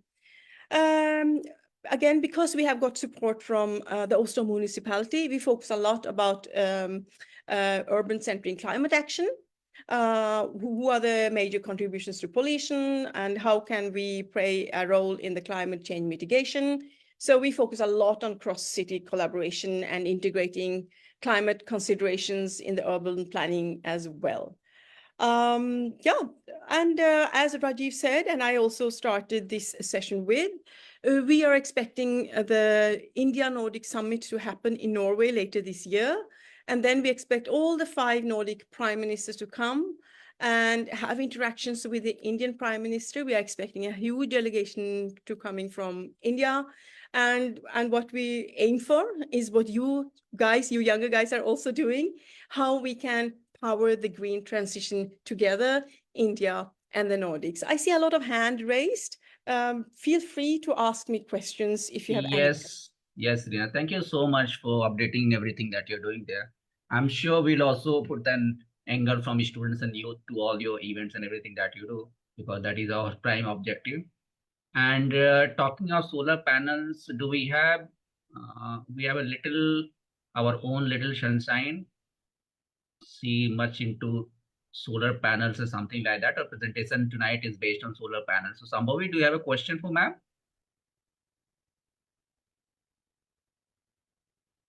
Yes, sir. Good afternoon, ma'am. So I'm Shambhavi Chaudhary. I am a student of class 8 in Spring Cleans, New Moradabad. So my question for you today is that how do the Nordic countries address the environmental issues, and what are some practices that go on there which have a positive impact on the environment? Yeah, there's a lot of things that we in the Nordics are doing very, very well. For instance, we are having very good wind farms. Denmark is an example who have, I think most of the energy is actually run by offshore wind farms. We also have battery manufacturing. We are putting up plants here in Norway. But right now, the hottest topic we are discussing is carbon capture and storage. We have some plants in Norway. And then there's this debate, can this carbon capture be stored under the surface of the earth? and because that also involves high cost, and is it's suitable geological storage sites, for instance, in a country like India. There's a lot of things happening where we try to share our experiences within the solar energy, the wind energy, smart grid storage systems, and of course also within hydropower and how to build pumped storage. So a lot of things has happened. You're most welcome to have a look at our website, because there you will see companies. Maybe some of you would reach out to these companies and maybe see what they're doing or write a project about them. So I will share this with Rajiv later. And it's called the Moderne India. And there we have listed a lot of the Nordic companies and what they are doing. Thank you Thank so you, much. Reena. Thank you, Sambhavi, for asking. One question I had for you. Some time I was doing some little bit of kind of marketing kind of thing for our tree planting campaigns, and we did a lot of research on Norwegian companies, Finnish companies, and the Nordic countries. And Norway was mostly based companies were usually to do with marine life or fishing or something, because it has a lot of coastal areas also. You talked about waste management. So today I don't know what is happening, but obviously countries like India, China, which have a huge population, have entire huge waste also. But what about countries like US, some European countries? For some time back, I don't know what is happening currently. They used to offshore all their waste. They put it on big ships and send it to the poorer countries. So what do you think? Is it still happening? Maybe it is not so obvious because there's a lot of registers from climate activists. But what was this ideal behind sending your garbage to somebody else? That's not acceptable at all. It's really not acceptable. We all probably have seen these videos from Asian cities where a lot of waste is dumped. It is not. I know that the Norwegian embassy is actually working a lot on cleaning up the coast. Because there are a lot of youngsters in India who do activists who do a lot of these kind of, every day they go out there and they pick up garbage. So first of all, I want to really say that it's not acceptable that one country throws their sends away their trash to another country. In Norway, we have very tough and very good recycling options for every building. We have to sort biomass, we have to sort paper, glass. We have in every, I think with every walking distance, there are places where we can actually put in our bags whatever we need, if it's batteries or if it's glass, what kind of waste, and we have to sort it. So we have an impressive sorting system in Norway, and I definitely think it's the same in the other Nordic region. And it's heartening for me whenever I go to India to see all that waste people just throw on the road. That would never happen in the Nordics. So I really reach out to all you young people to read more about the Nordics and the solutions. Try to implement some of the things we are doing in your research or in your projects, because there's so much good thing. Another thing I want to highlight from waste, it's also that Norway is the country that has the highest electrical vehicles. So you don't have cars driven on fuel anymore. And we are trying to do the same with shipping and freight, that whenever some goods is going to be sent to other places, they try to do it by sea on batteries. So there's a lot of things that are very, very good that the Nordics are doing. And we hope to have strong collaboration with India on all these different solutions that we have. Thank you, Reena. We still have time to go. And I think rather than asking the student to read and study about Nordic countries, we might want to put a delegation traveling the Nordic countries, isn't it? Yeah, do so. Come, we love to host you. We will write to the PMO tonight, maybe after 2 nights. And maybe you can mobilize that channel, because these young students really need to know. They are going to be prime ministers in the next few years. Yes. And So- that is really what you're saying there, Rajiv. I mean, you youngsters, you have no idea right now. You think, oh, life is hard. I'm having this exam. I might fail in maths. But you are, as I started this session with, you are our goal, because you will, whether you believe it or not, become the drivers of the future. So yes, and let's do that, Rajiv. Let's see if we can also add a young delegation coming. We will be happy to do an event with you. And luckily, we have good relation. I have a good friend joined as the Norway ambassador to India, May Elin Stena. So we Yeah. are also working towards how to get into Norwegian embassy, getting into our climate actions as well. Yeah, And that's yes, such a good and idea. you're doing good work because my first visit to Norway, we couldn't find Indian food. And because you are there, you have built up the relation so fast, it's easy to find a tandoori chicken, roasted chicken, or in Oh, our yes, yes, yes, so yes. that's great. Any other questions? Anybody? You still have 3 minutes to go. Janet Snow from Africa, she is waiting. So, as NO coordinator, a fabulous lady, and some great work she is doing there. So before she takes over at 3:30, 4:30 Indian time. Any other question? One question. There is question for one question. There is time. So, who wants to ask? Okay, I'll let Devina ask it. Devina, go ahead, please. Yes, sir. Thank you. Good evening, ma'am. I'm Devina Uppal, student of grade 8 from the modern school ECNCR. And I wanted to ask that what can the Indian education system learn from the Norwegian education system in terms of curriculum and the happiness of the youth? Free education. I'll answer that. Free education. We can learn. Yeah, Anyway. this is a very good question because as I started with, what makes the Nordics so strong? And one of the reasons that we are so strong is that we have free school system. So anyone, no matter what kind of background you come from, your education is free and it's heavily subsidized. So anyone can actually go to the uni without relying on your parents. You might take a part-time jobs, but the government has made it such that till college you don't need to pay anything. And that doesn't, whichever college you attend, it doesn't disqualify you to apply to any university. The only thing you will be ranked at is your marks. So I think what India can learn is to bring so stronger incentives where people pay taxes so that the youth of India have access to education, because education and knowledge is the power. And that is what you all should aim for, that you have strong, very strong academic record. And it's really sad to see in India that the teachers are not maybe respected as much as they should be, that the teachers are not getting paid as much as they might be, and that there are schools that might not have hygienical facilities that the youngsters should have. Yes, so there's very much to learn from for India on how the school and education system is in the Nordics. Ma'am, I very much agree with you, Reena Sundar, about the count. The parents are always bugging us all the time, being too protective of their children. And Indian education system is known for its Gurukul system. But anyway, thanks on that note. I'll want you to introduce you to Janet Snow. She is my very old friend, very young now. She is from South Africa, fantastic environmental educator, environmental educator, and a fantastic person as well. So welcome, Janet, from South Africa, from Environment Online Network. And I think it's been 20 years since we met first in Finland. So we welcome you there. Reena Sundar is there from Norway.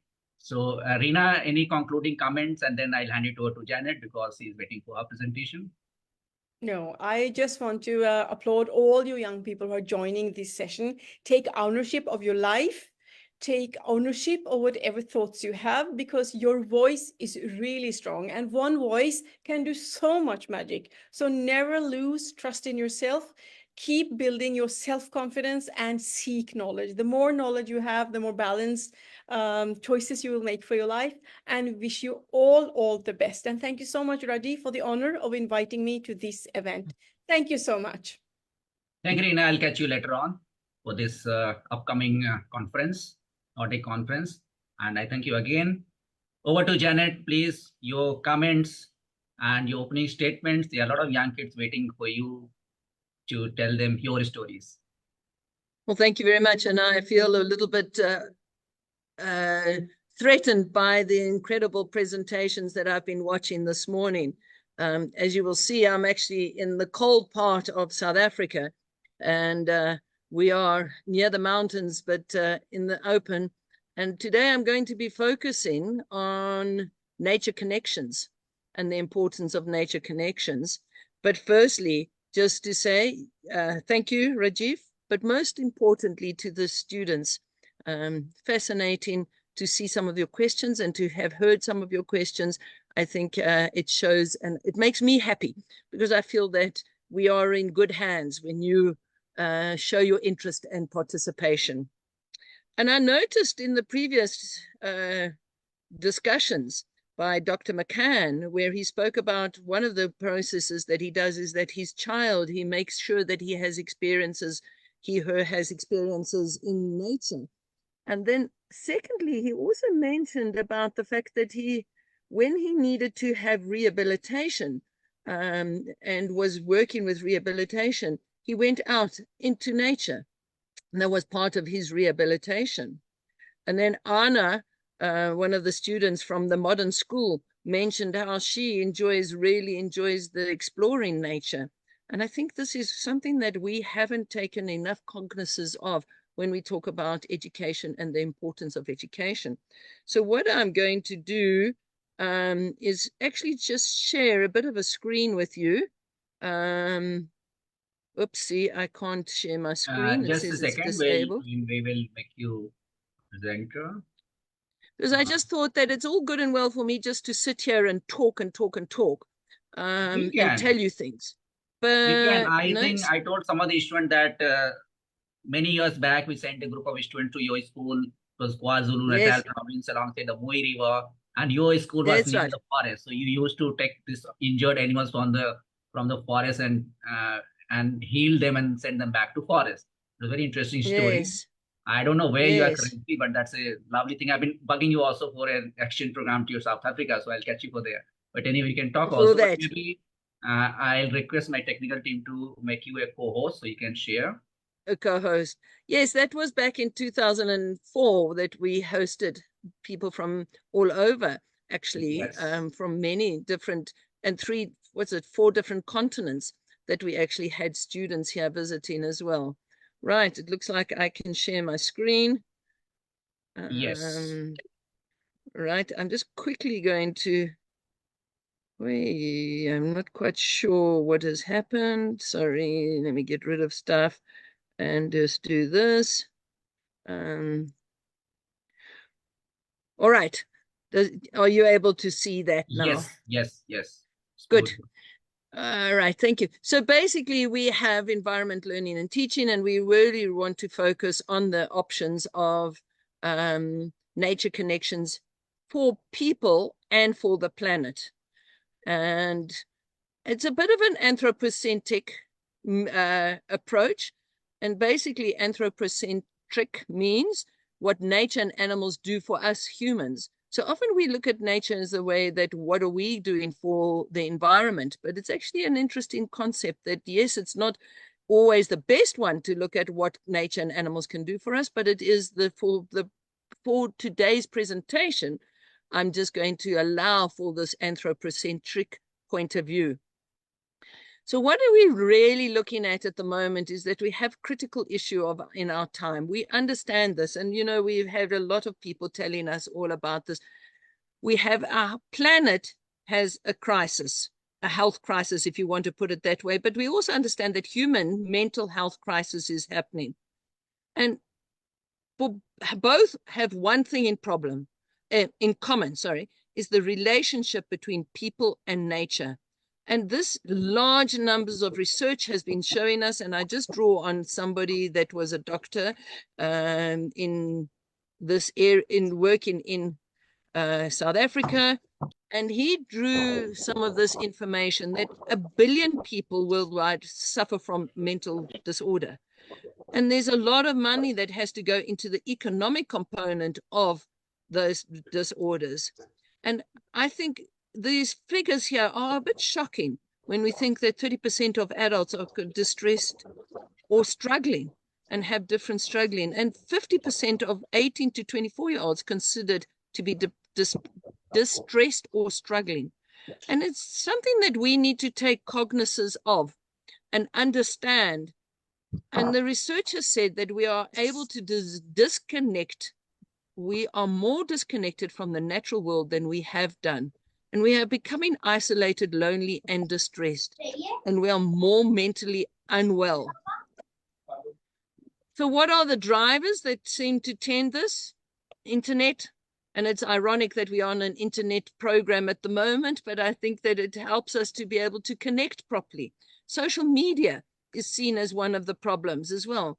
Income inequality, political instability, and here we come to this environmental decline and the toxins that are there. And I think also we can add on to this eco-anxiety. You know, we've come across that when we keep on telling everybody how bad the environment is, what is wrong, what is happening, it's a bit, it causes anxiety. So I've been thoroughly enjoying the fact that some of you have been asking, what can we do? What is it possible that we can do that will make it better? So it's also the presenters were saying, well, let's reduce that anxiety by being participants. Pekka was saying earlier on, if we participate in something, we reduce, it makes us feel good. And I think that removes that anxiety. So research is confirming that we have for what we have known for a long time, nature has a profound effect on our health and well-being and our social and environmental behaviors. So if nothing else, that I'm now emphasizing, as your learner from the modern school was saying, Anna enjoys exploring nature. It's just to be able to get out.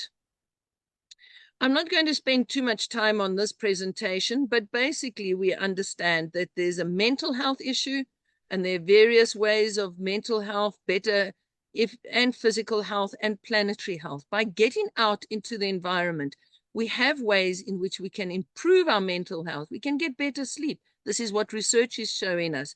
Improve our general health, reduce aggression. Physical health, of course, we know that by just being outside is going to improve our physical health and all sorts of advantages. Lower our blood pressure, better our eyesight. I didn't know that, but it's quite incredible. Getting outside is going to help you to improve your eyesight. And of course, then we have the planetary health that will, by just being outdoors, it increases the care for others and our community. So, whoopsie, let me try and get rid of that. Oh dear, I've lost my screen. Sorry, I don't know what happened there. Let me try and get back to my screen.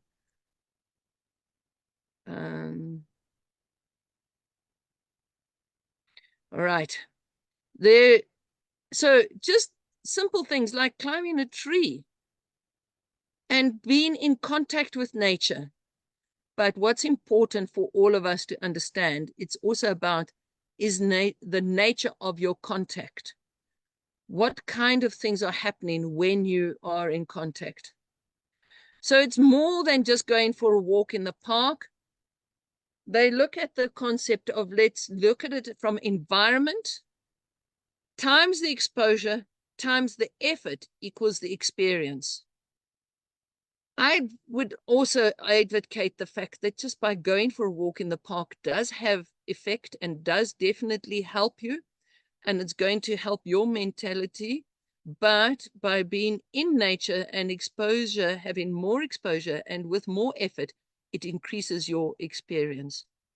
So what do we talk about with effort is noticing. So even if you are in the park, noticing what you're looking at, appreciating it, engaging, and then repeating. So the advantages are happiness and health, emotional and nervous regulations. These are things that have been shown by many research projects. I'm not going to spend more time on that because I think we are a little bit limited for time. But here they're referring to, and sorry, I can't see it because there is something in the way. There we are, nature design, nature connect, that's your exposure. Nature connectiveness is where you engage with it, will have pro-nature and wellness outcomes. More than time spent in nature, more than knowledge about it, more than just the access to nature. So it's allowing every activity. So let's relate it to you going and visiting your grandparents. And if your grandparents aren't fortunately to be with you, at least your elders. You don't just arrive, look at them, and walk out again. You also connect with them and engage with them. And maybe you ask them questions. It's the same as going for a walk in your environment or going into nature. And it doesn't have to be that it's far away. I was very interested in the fact that people spoke about the connections even in city, and they're having to have nature in your city. It's amazing if you open your eyes and start looking, that you can look at all the options that are in your city. So from my point of view, one of the problems that often happens with environmental education is we just look at the knowledge component. This is the cognitive, and that's often just the entry point. It should just be the point where we can start, and then we want to go to the connections. What connections can we draw out of what we see in the nature? And the existentialism, basically, that a person determines their own acts and values. And your questions from your students that you've been asking is, what can we be doing? It's where you determine what you can do. Of course, we're going to have problems in that. As Anna said, people are throwing rubbish into the waterfall, but it's your determination from your point of view. She went and she cleaned out some of the material and that she could do and be involved in. And it was incredible. That's your deciding and determining what your acts and values are. And taking ownership and responsibility. It's really what we are hoping for in the world, is that more ownership and responsibility can be taken for our own actions, and the basic empowerment action later on. So I thank you for that, and hopefully I haven't overgone my time, and that we have a time for a little bit of questions, but I'll leave it to you to determine your actions and to try and get out into the nature as much as possible. Thank you. Thank you, Janet. Thank you so much. I will first put on a screen 2 young students from Japan who have the session next. Let me try that.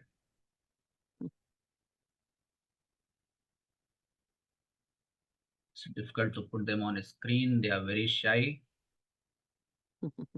Hello. Okay. Can you hear me? Haruka? Can you hear me? I'm sorry. Yes, I can hear you. Oh, thank you. And I want to show you my screen with me a minute. Yansong, just hang on. So we have Yansong and Haruka from Tottori University of Environmental Studies in Japan, and they are through our good friend Shaino Koda, who is a professor at the Tottori University of Environmental Studies. She is busy with her lectures today, so she couldn't join in. They'll be making a presentation today. And Janet, any student who want to ask a question to Janet, she's a very useful contact in South Africa. I mean, you go and meet her, not the president of South Africa. She is more important there. Any questions, quick questions? Okay, I think we have very young student. I'll put her. Prasasti. Oh, you're very bright today. So can you introduce one line yourself and then ask your question to Janet? So, Namaste, ma'am. I'm Prashasti Pandey from the Sri Ram University School, Greater Noida West. And what I want to ask to you is, according to Wait, you, Prashasti, she is telling, she forgot one sentence. She is going to tell you that I'm your host next time you visit India, in Delhi. Okay, carry on, Prashasti. So, according to you, what is the biggest environmental threat today in the recent times? It's a very, very important question. And I think it's such a loaded question because there are so many options there and so many problems. But to me, the most important and probably the most effect is people who don't care.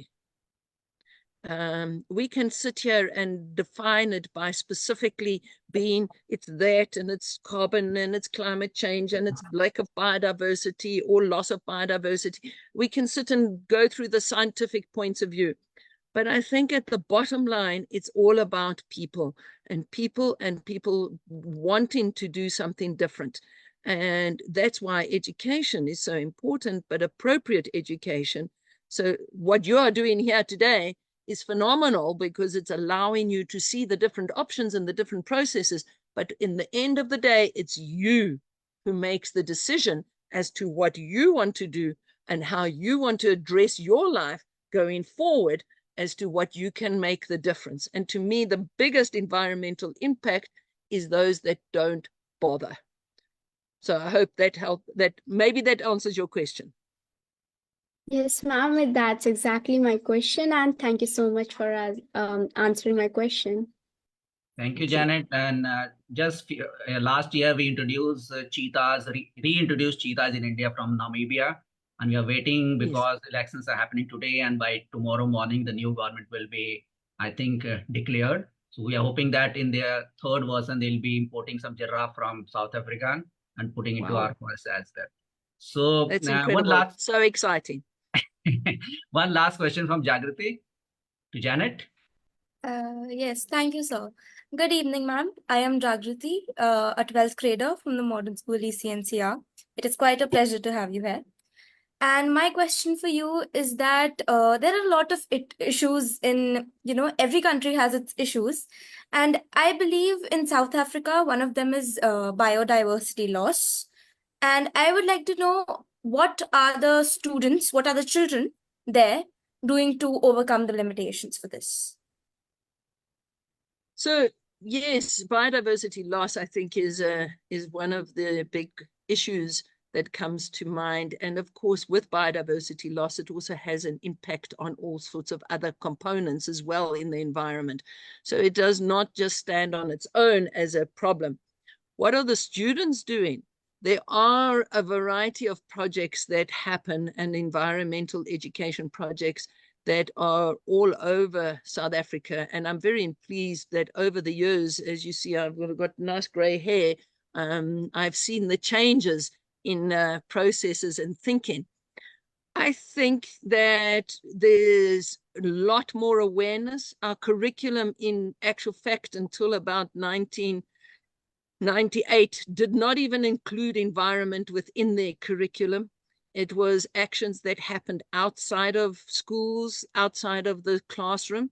Now we've had a new curriculum developed. There's a lot more ability for learners to do things as part of their curriculum.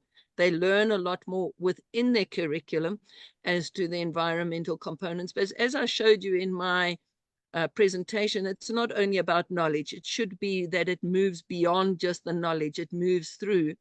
And there are some schools that are really doing and trying their best to do various activities, even if it is only in their whole school development at the schools.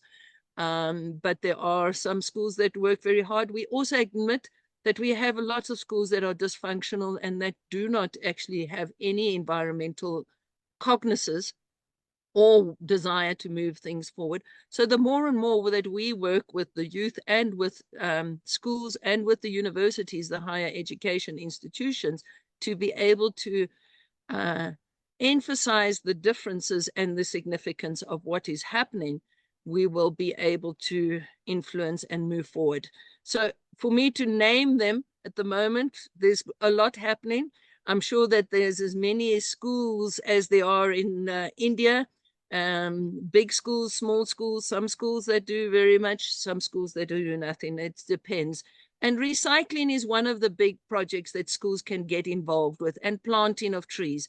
At least those are actions that can happen very quickly and easily.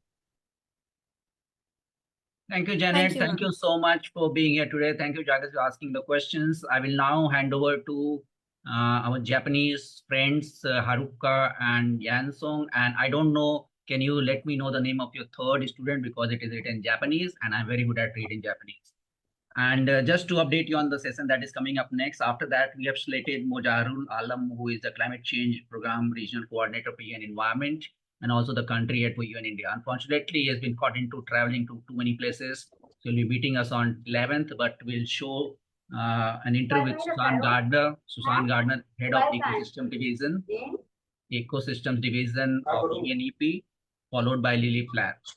So right now I hand over to Haruka and Yansong. Yansong, can you hear me? Okay.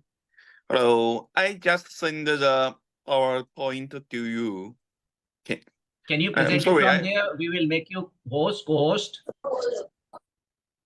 I'm sorry. I'm making you co-host. You can present it from there if you can. Share your screen. Oh, okay. Sorry, I can't share my screen and with me. Oh, I'm sorry. Could you please with me? I want to join this meeting. Try again. Sorry. Can you or should we do it from here? Hello?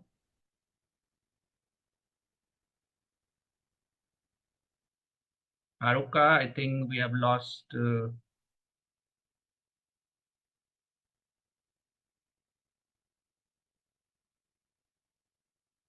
We have lost Jansen. Is he still there?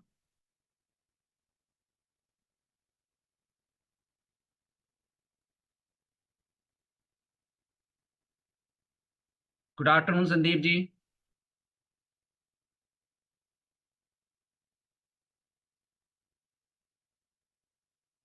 I think we have a bit of problem. Okay. Yes, he's Haruka, joining. can you Just check hold with on your a friend? second. Okay. Yes.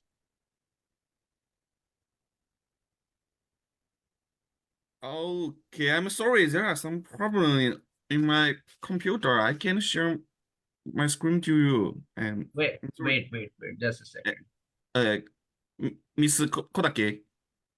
Miss Yes. Kodake, I'm sorry. Can you share our PowerPoint to them? Okay. Sorry. So Rajiv, can you make the Haruka Japan to share her screen? Haruka, yes. Can you? Yes. Okay. Good. Oh, I like the okay. colors. Okay, thank you Okay. very much. Will me. Okay, go on. We can see it. It's good. Thank you very much. Hello, everyone. Nice to meet you. I'm Yin-Sung Huang. And I am Haruka Kodake. And today we are going to make a presentation about our future in Tottori. First, I appreciate Dr. Koda Ektanao for giving me this opportunity. Let's first introduce ourselves and our school to you. My name is Yin-Sung Huang. I'm from Sichuan, China, and study in Tottori University of Environmental Studies now. Hello, my name is Haruka Kodake from Yonaguchi, Tottori Prefecture, and I am in the third year at Tottori University of Environmental Studies. First, I appreciate Dr. Koda Ieno for giving me this opportunity. Let me first introduce easily our school to you. Our school is in Tottori City, Tottori Prefecture, surrounded by many green animals. In our laboratory, we are studying group dynamics. It's the study of changing community values and the norms for the better. We work on active improvement through collaborative practice. Our group uses the idea of group dynamics to study the realizations of a sustainable society, and we focus on empowering not only tourists but also residents and making them repeat customers through environmental education in Hatto, Furusato no Mori. Also, we are trying to find the improvement of the rural homestay experience in Sajiton, and there are many others. Next, let me tell you about the unique community, Tottori Bon Youth. In Tottori Bon is an initiative promoted by the Tottori Prefecture to realize a decarbonized society. Try belongs to Tottori Bon, but is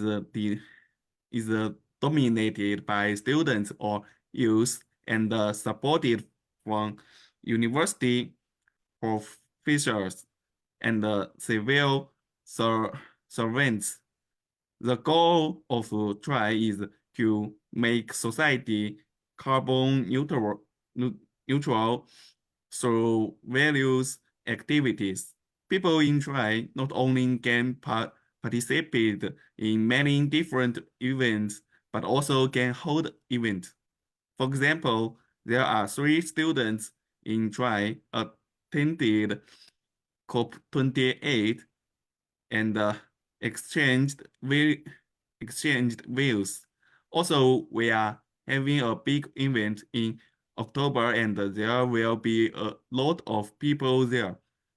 We will spread knowledgeable about clean energy and disaster prevention through mini game or workshops during the activity, and hope to make this opportunity to improve people's awareness of environmental protection. Next, I will introduce the initiatives that I want to do as part of UNESCO Totori's activities. At UNESCO Totori, they participate in the World Terracotta movement of UNESCO in Japan and support the creation and support private schools like the old Terracotta in developing countries. Terracotta is an educational facility for reading and writing held in temples in the Edo period. In addition, as part of our World Heritage activities, they recruit and exhibit paintings for elementary and junior high school students every year. And I want to do environment education at an elementary school in Iwamicho, Totori. The reason for environmental education in elementary school is for the future. If elementary school students know about environmental problems for the future, their families can also learn about the problems through communication, not only in Japan but also in other cases. I imagine that people's knowledge will increase and the problems the world has will improve even a little with correct actions. To do that, I think we have to be an example and show it with our actions. We acquire a lot of knowledge and disseminate information. Thank you. Thank you very much.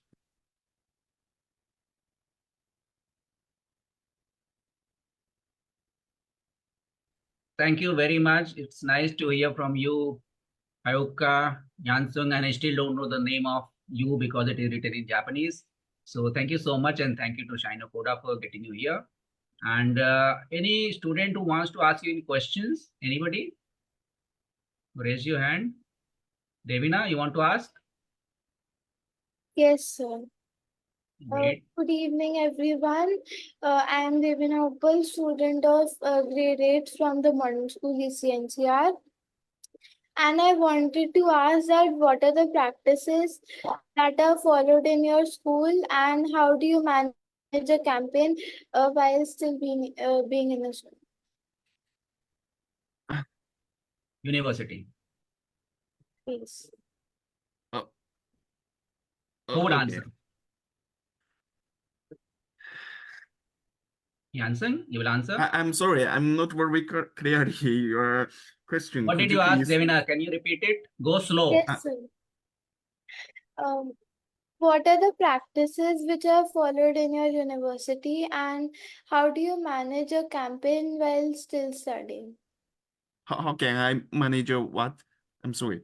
He says, he is asking, what are some of the practices? What do you do for environment? Something that you do yourself in your university, and how do you manage your studies and this also? Oh, yes. sorry, I say,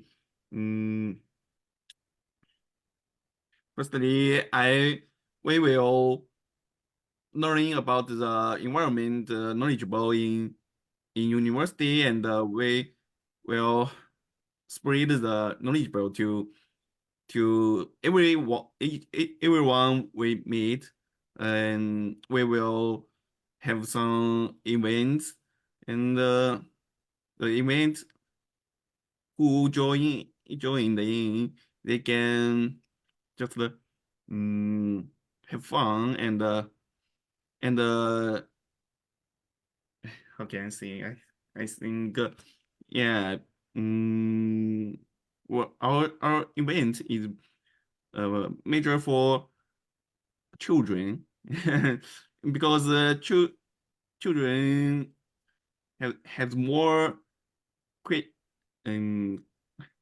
is more creative than the adult, and children can I'm sorry, maybe this answer is maybe I can answer your questions. It's okay, Yanseng. Thank you so much for being here, the three of you, and please give my regard to Shino for getting you here. And she was also wanting to ask whether you can exchange countries with her. So you can go to Japan and live there. You can come to India and live with them.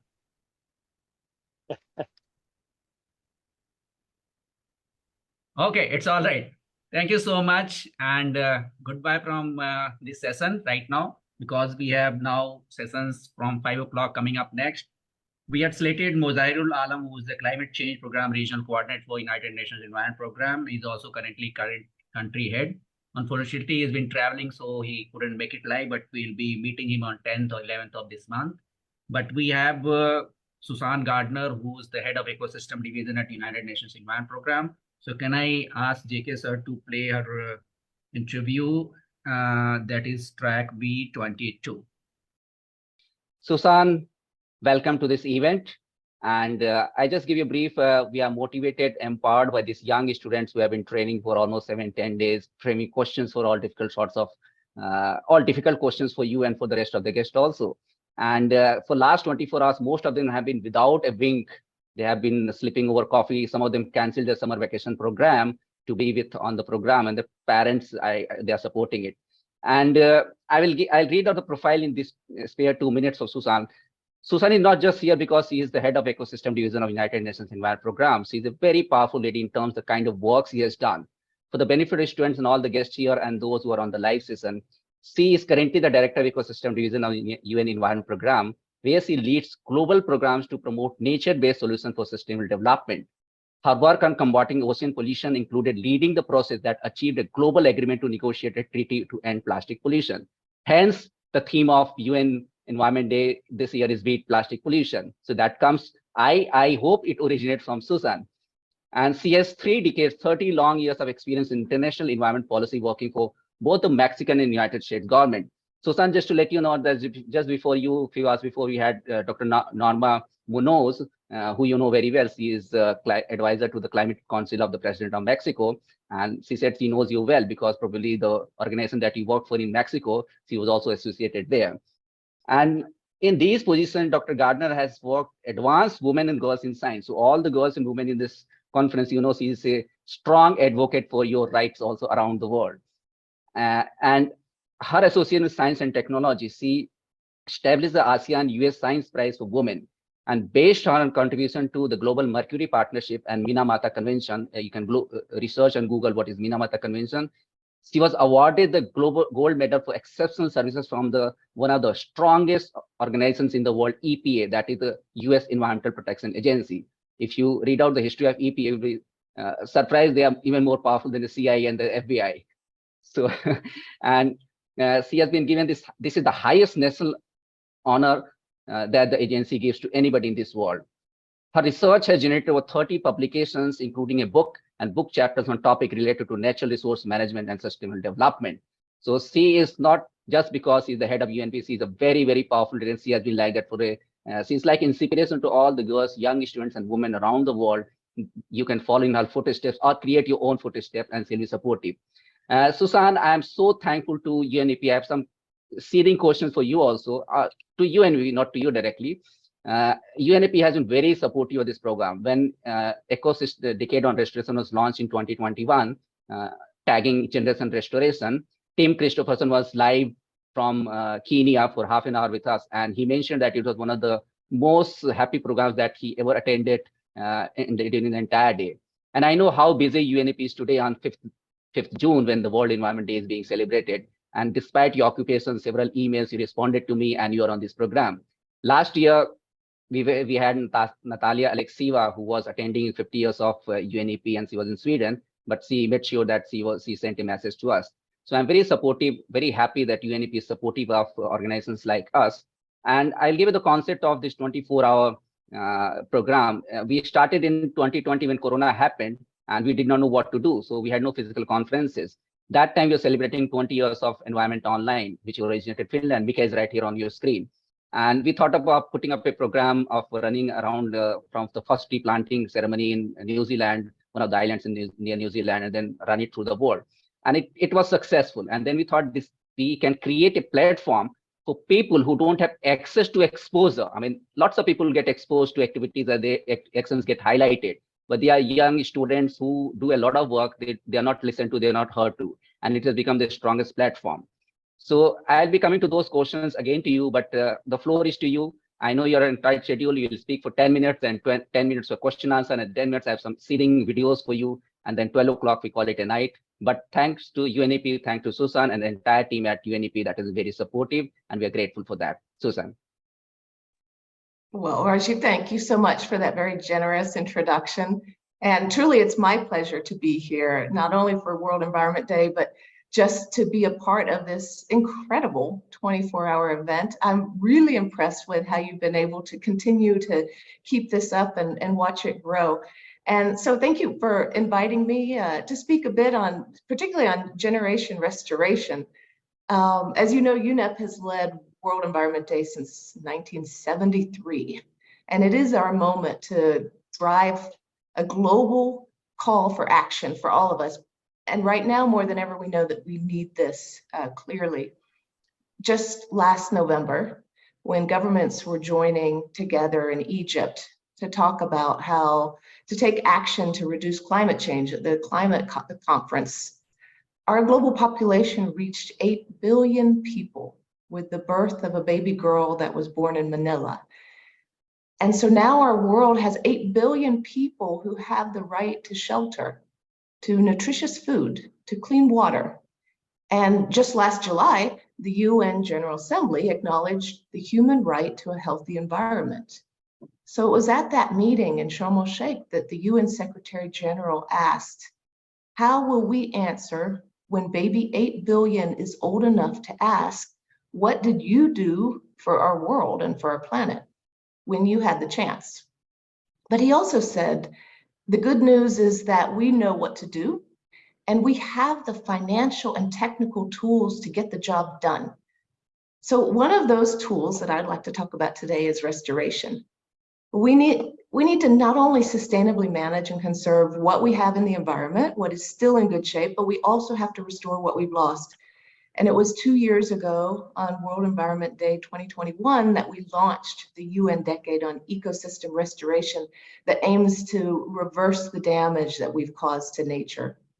As you said, this is led by UNEP together with FAO, and the decade is designed to prevent, to stop, and reverse the degradation of ecosystems on every continent and in every ocean across the planet. And it's really created a global movement of #GenerationRestoration as a call for broad-based support to ramp up ecosystem restoration and put the world back on track for a sustainable future. And you see, when we think about restoration, restoring ecosystems offers an incredible opportunity. Think about it, restoring forests slows climate change by absorbing carbon. Restoring landscapes creates productive soils for agriculture. Restoring vegetation can stabilize water resources that have benefits for communities in times of flooding, but as well as in times of drought. And restoring natural buffers creates a shield against the spread of zoonotic diseases. Restoration provides livelihoods for communities and helps build resilience of vulnerable communities.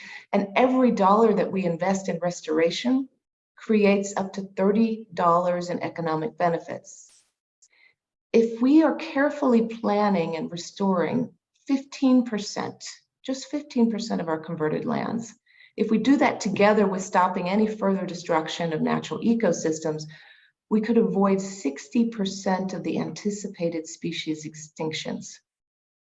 But action right now matters, and these conversations you're having right now matters. At the moment, there's 1 million species at risk of extinction.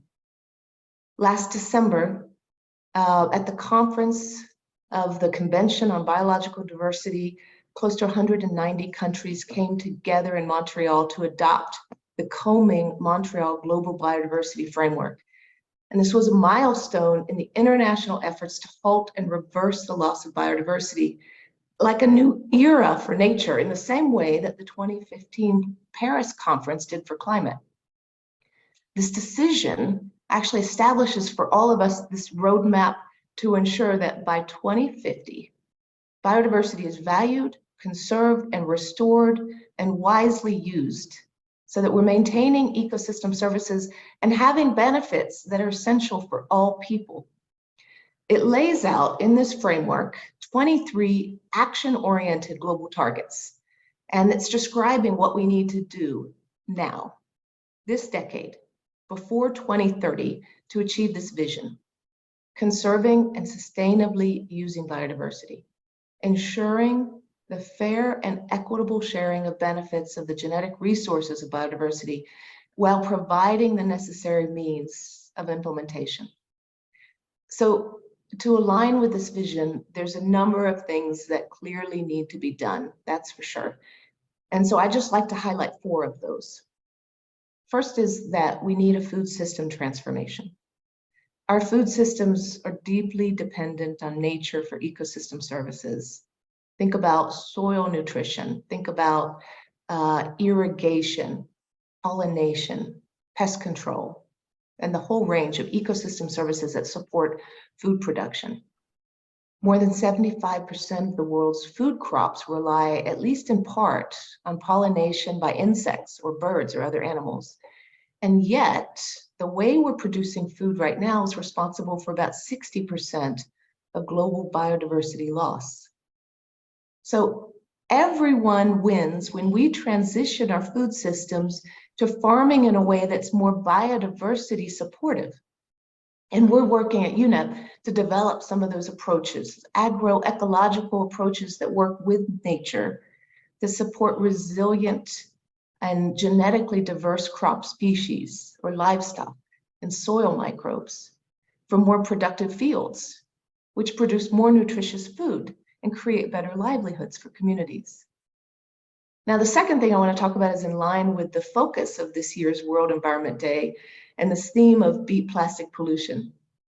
Because we know we have to move away from the linear model where we take and then make and use and then dispose of things, to a more circular approach that actually incentivizes reusing products and materials.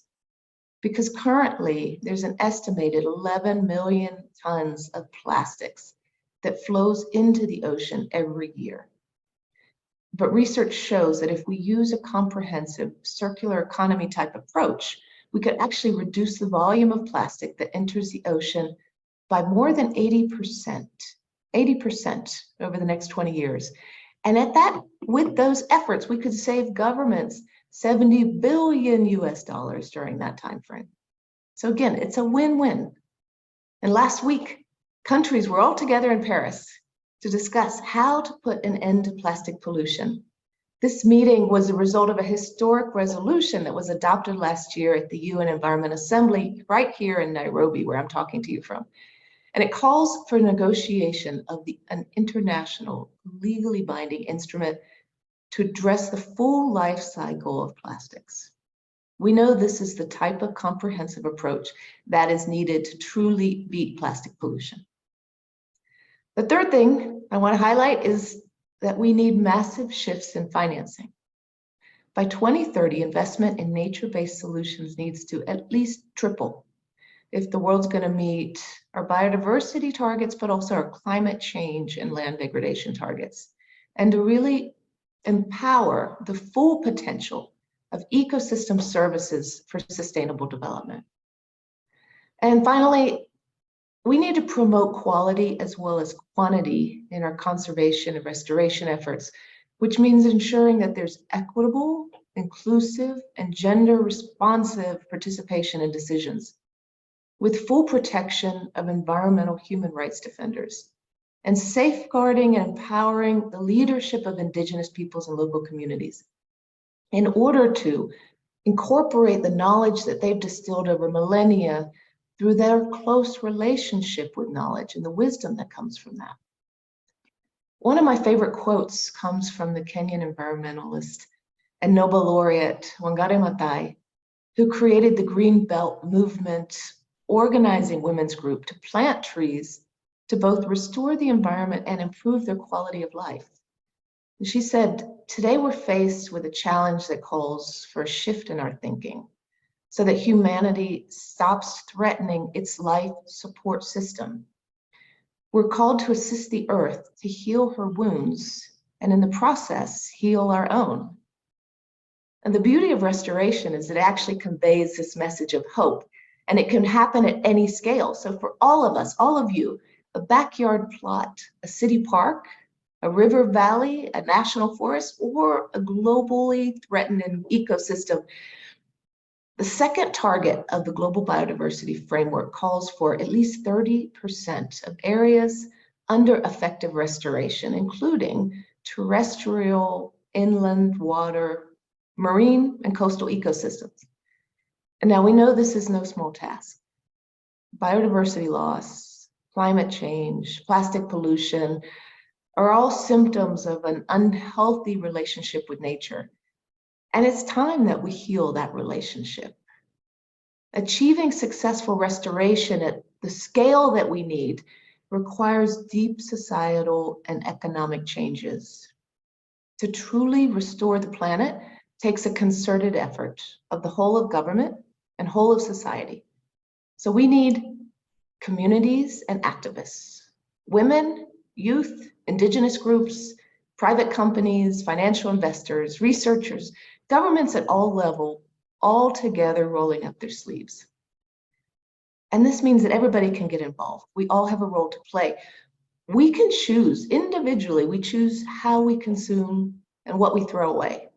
So we can be informed about the impacts of our purchases and be resistant for wasteful plastic packaging. I ask you, please be intentional about what industries you support for the environmental future that you want. Those who were born in areas that have food security can make sustainable dietary decisions and be aware of the opportunities to reduce food waste. Be curious about the environmental costs of the food that you eat. And the hashtag Generation Restoration Movement gives an opportunity to all of us to raise our voices. And I encourage all of you to take action. We can encourage each other to take action as we raise our voices. Young people in particular, including those of you online today, speak up through activism, through the arts and performances that we've seen in this event, through cleanups, through protest movements. Your voices are strong and getting stronger, and you have power to decide your future. And we need you now in this movement. Just keep in mind, World Environment Day is a reminder that our actions matter and solutions are at our fingertips. Our collective efforts will determine the future of humanity. So the moment to do this is now. And in closing, I'd like to leave you with the words that the Secretary General left when he closed his speech in Sharm el-Sheikh. He said, "One thing is certain, those that give up are sure to lose. So let's fight together and let's win for the 8 billion members of our human family and for generations to come." Thank you. Thank you, Susan, so much. I know your speech and interaction today with some of the youth, they will turn into lifelong climate activists. for you.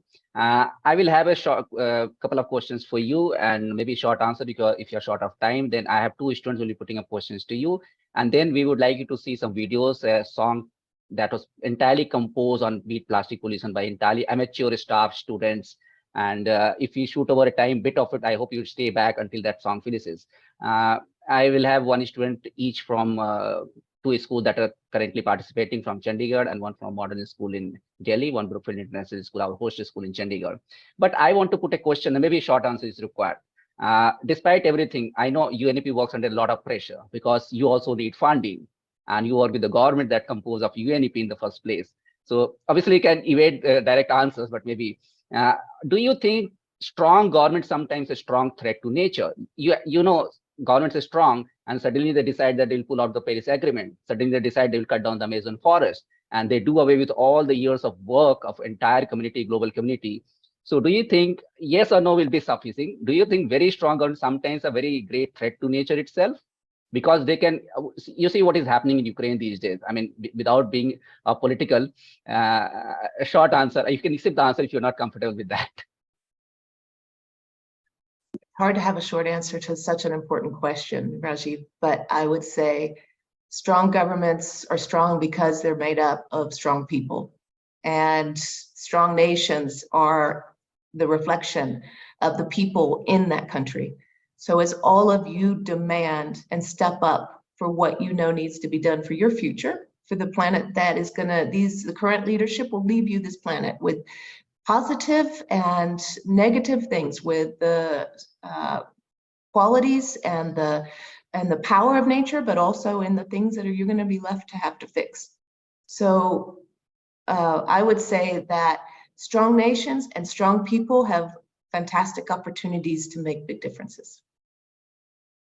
And sure, I'll tell you that it is just not just an event, it's a call to act now, because 2 years have already gone by and 8 only remain of decade on restoration and generation restoration. So hopefully these actions will turn into reality, and the danger that is looming ahead of us will be avoided. Also, you remember that UNEP envisaged a youth group in 2021, because it essentially believes that involvement of youth on the ground level is very, very necessary to push things forward, because the youth has the audacity to challenge things. As we grow up, we move from our heart to our head. We become fearful, but this youth, they can challenge anything. But you know what has happened that I personally experienced? The moment this youth group is gets into higher positions, in a position of authority, they start ignoring, they start not looking down back. So they become almost inaccessible. And I tell you very frankly, even for this event, I've been able to access all major organizations in the world and get response. It's very difficult to get, apart from some volunteers who are always part of our event, to access these youth groups. So I promise you, through this event and because of UNEP's involvement, I will give the world a strong youth group which is accessible all the time, because people on the ground, their actions need to be highlighted as well. Bigger governments, bigger people, influential people, bigger companies, their actions get highlighted. They're all over social media. They have the resources to do it. So we have created this platform. So even a small action of a school student at some level can be highlighted through this platform. I will now hand over to students. There are 2 of them. I think, JK sir, can you help me out with these 2 students? They have each question for Susan, very important questions, and the interaction is very important to me.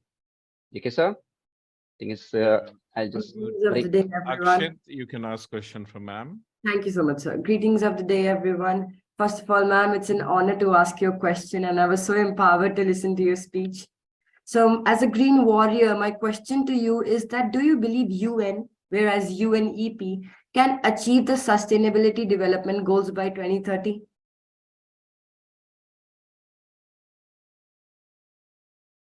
Great question.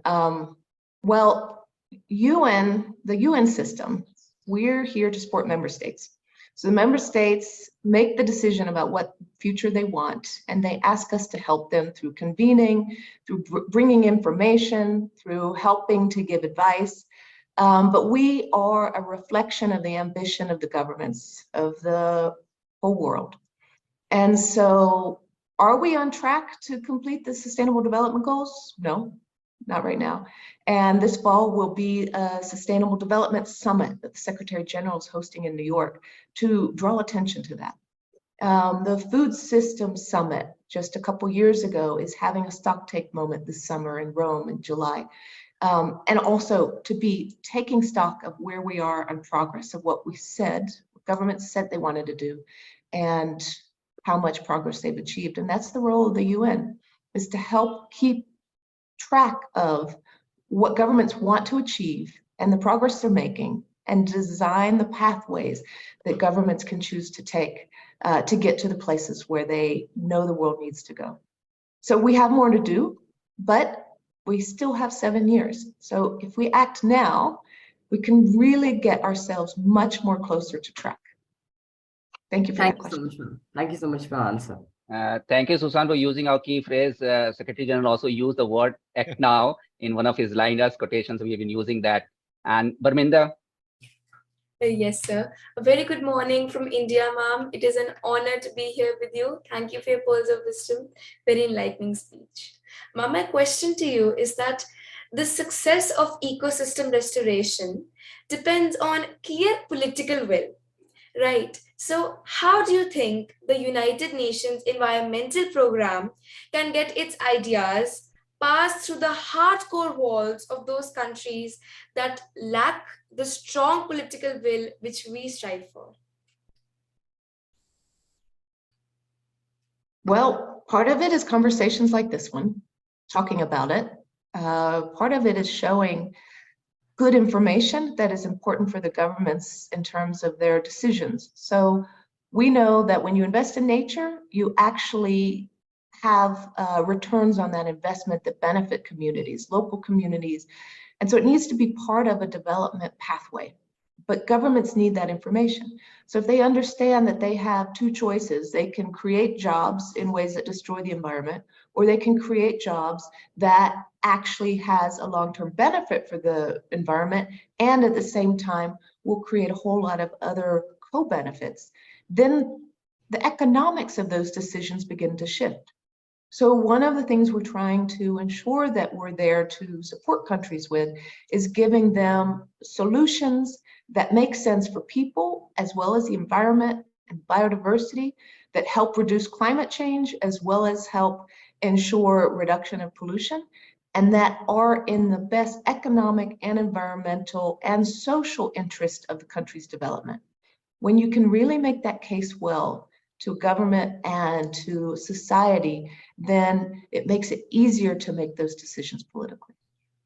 Thank you, ma'am. Just one more question before we wrap up. Barminda, I'm so sorry because I have to interrupt. Susan has only 6 minutes left of her session, and then I want her to see videos which are around 10 to 12 minutes. But Susan, those videos are composed on Beat Plastic Pollution, entirely composed. And we also have a small clipping for last year's conference, which you could not, and Natalia did, only one act now.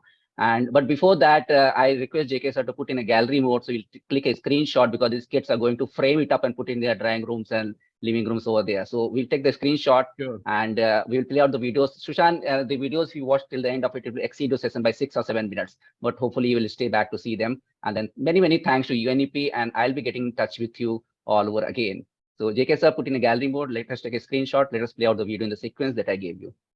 So that's the closer of Rajiv, I need only yes. 1 minute, so Yes, I'll sure, sure. request everyone to turn on your video so that we can click your photograph screen, and till then you can interact with ma'am. I need only a minute. Thank you.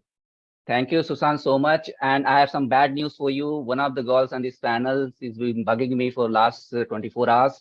She's targeting to replace you at UNEP in 30 years' time. I think that would be wonderful, and she can count on my support. Okay, Thank you I so won't much disclose for the name. opportunity. And next This has time been you are in wonderful. India, next time you are in India, New Delhi, you're most welcome. We are very close by, and there's no greater inspiration than being with great personalities. This can guide students. I'm sure there is students who have been in the session. They will turn into climate activists all along their life. It's fantastic. Thank you. I appreciate the opportunity to contribute. Thank you, sir. JK, sir, let's know when you have the screenshot, then Susan needs to go. Yeah, thank you very much. I have done it. Thanks a lot, Sushan. Thank you. Any closing statements you want to make, Susan? Then we close the event. it's events like this that help to raise awareness about the power of each of you and the need to use your power now. So I encourage you and congratulate you and thank you for these efforts that bring you all together and make a real impact and a real difference for the future we want. Thank you, Rajiv. And in traditional Indian way, all I can say is thank you, JK sir. Now we are moving into almost the third session, and we had slated Mr. Mujahidul Alam, the Climate Change Program Regional Coordinator and currently UN Country Head for India. Unfortunately, he's been traveling, so he'll be meeting only after a few days from now onwards. We do have Tim Christopherson, who was coordinator for ecosystem division at UNEP, and he was the person who did a pioneering work in creating this generation restoration in UN decade on restoration. So currently he's in Denmark, and we did a live interview with him 3 days back. And I request JK sir to play out that video. This is track V21. Good afternoon, Tim, and good morning.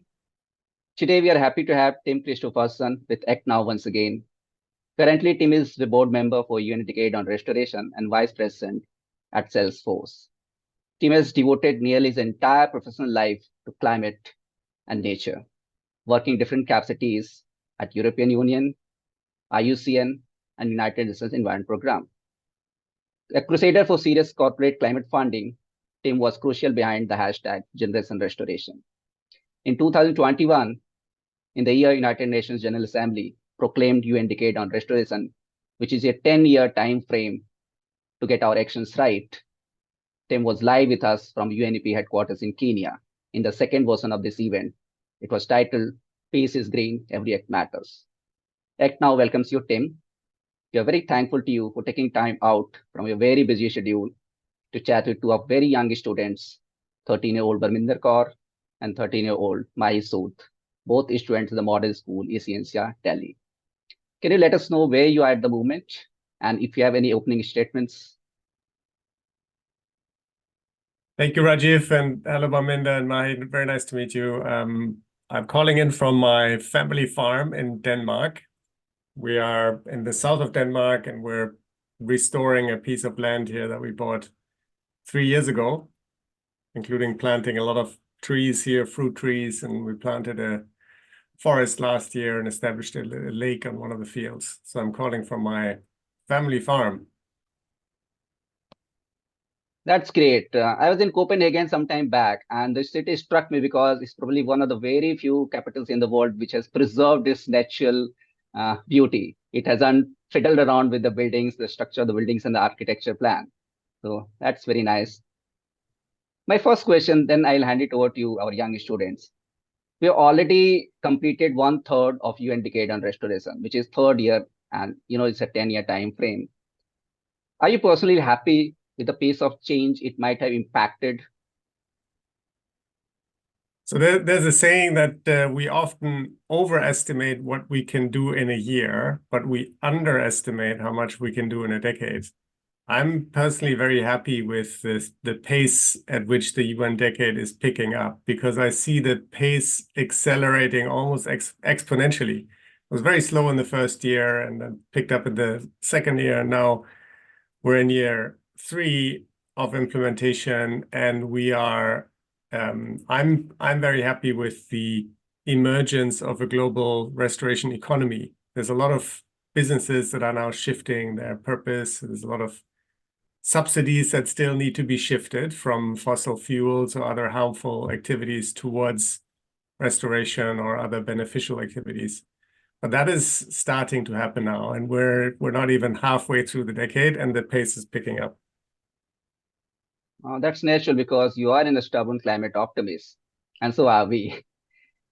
So now I'd like to request Mahi to have some questions for you. Mahi? Yeah. Good day, sir. I am Mahi Sood, a grade 8 student at the Modern School ECNCR Delhi and an ACT Now member. Tim, sir, could you let us know the story behind the hashtag Generation Restoration? So the hashtag was actually coined by a young woman from Eritrea. Her name is Salina Abraham, and she is now working for the International Agroforestry Research Center, or ICRAF, in Nairobi in Kenya. And she came up with the idea during a meeting we had in New York at the UNEP offices just after the UN decade was established by the General Assembly. And it has been a very good choice, I think, to make that the main hashtag for the UN decade, because it's persistently appearing across all social media platforms. Barminder? That's so exciting. Thank you, sir. Good afternoon. I'm Birminder. I'm a grade 8 student at the Modern School and an avid Act Now member. So today I'd like to ask you, sir, what precisely makes it so significant to ascertain the fact that the Sustainable Development Goals lie at the center of every decision, be it minuscule or colossal, that we as individuals make, and how can we actually implement these decisions in real time?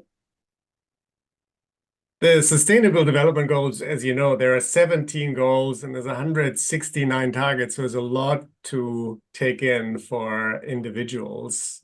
What I would suggest is you pick the one that speaks most closely to you, or the ones. For me, that is goals 14, life below water, and goal 15, life on land, or together, basically the two goals about biodiversity in our biosphere. And there are other people who work more on peace or gender equality or quality education. And I think there's definitely room for everybody.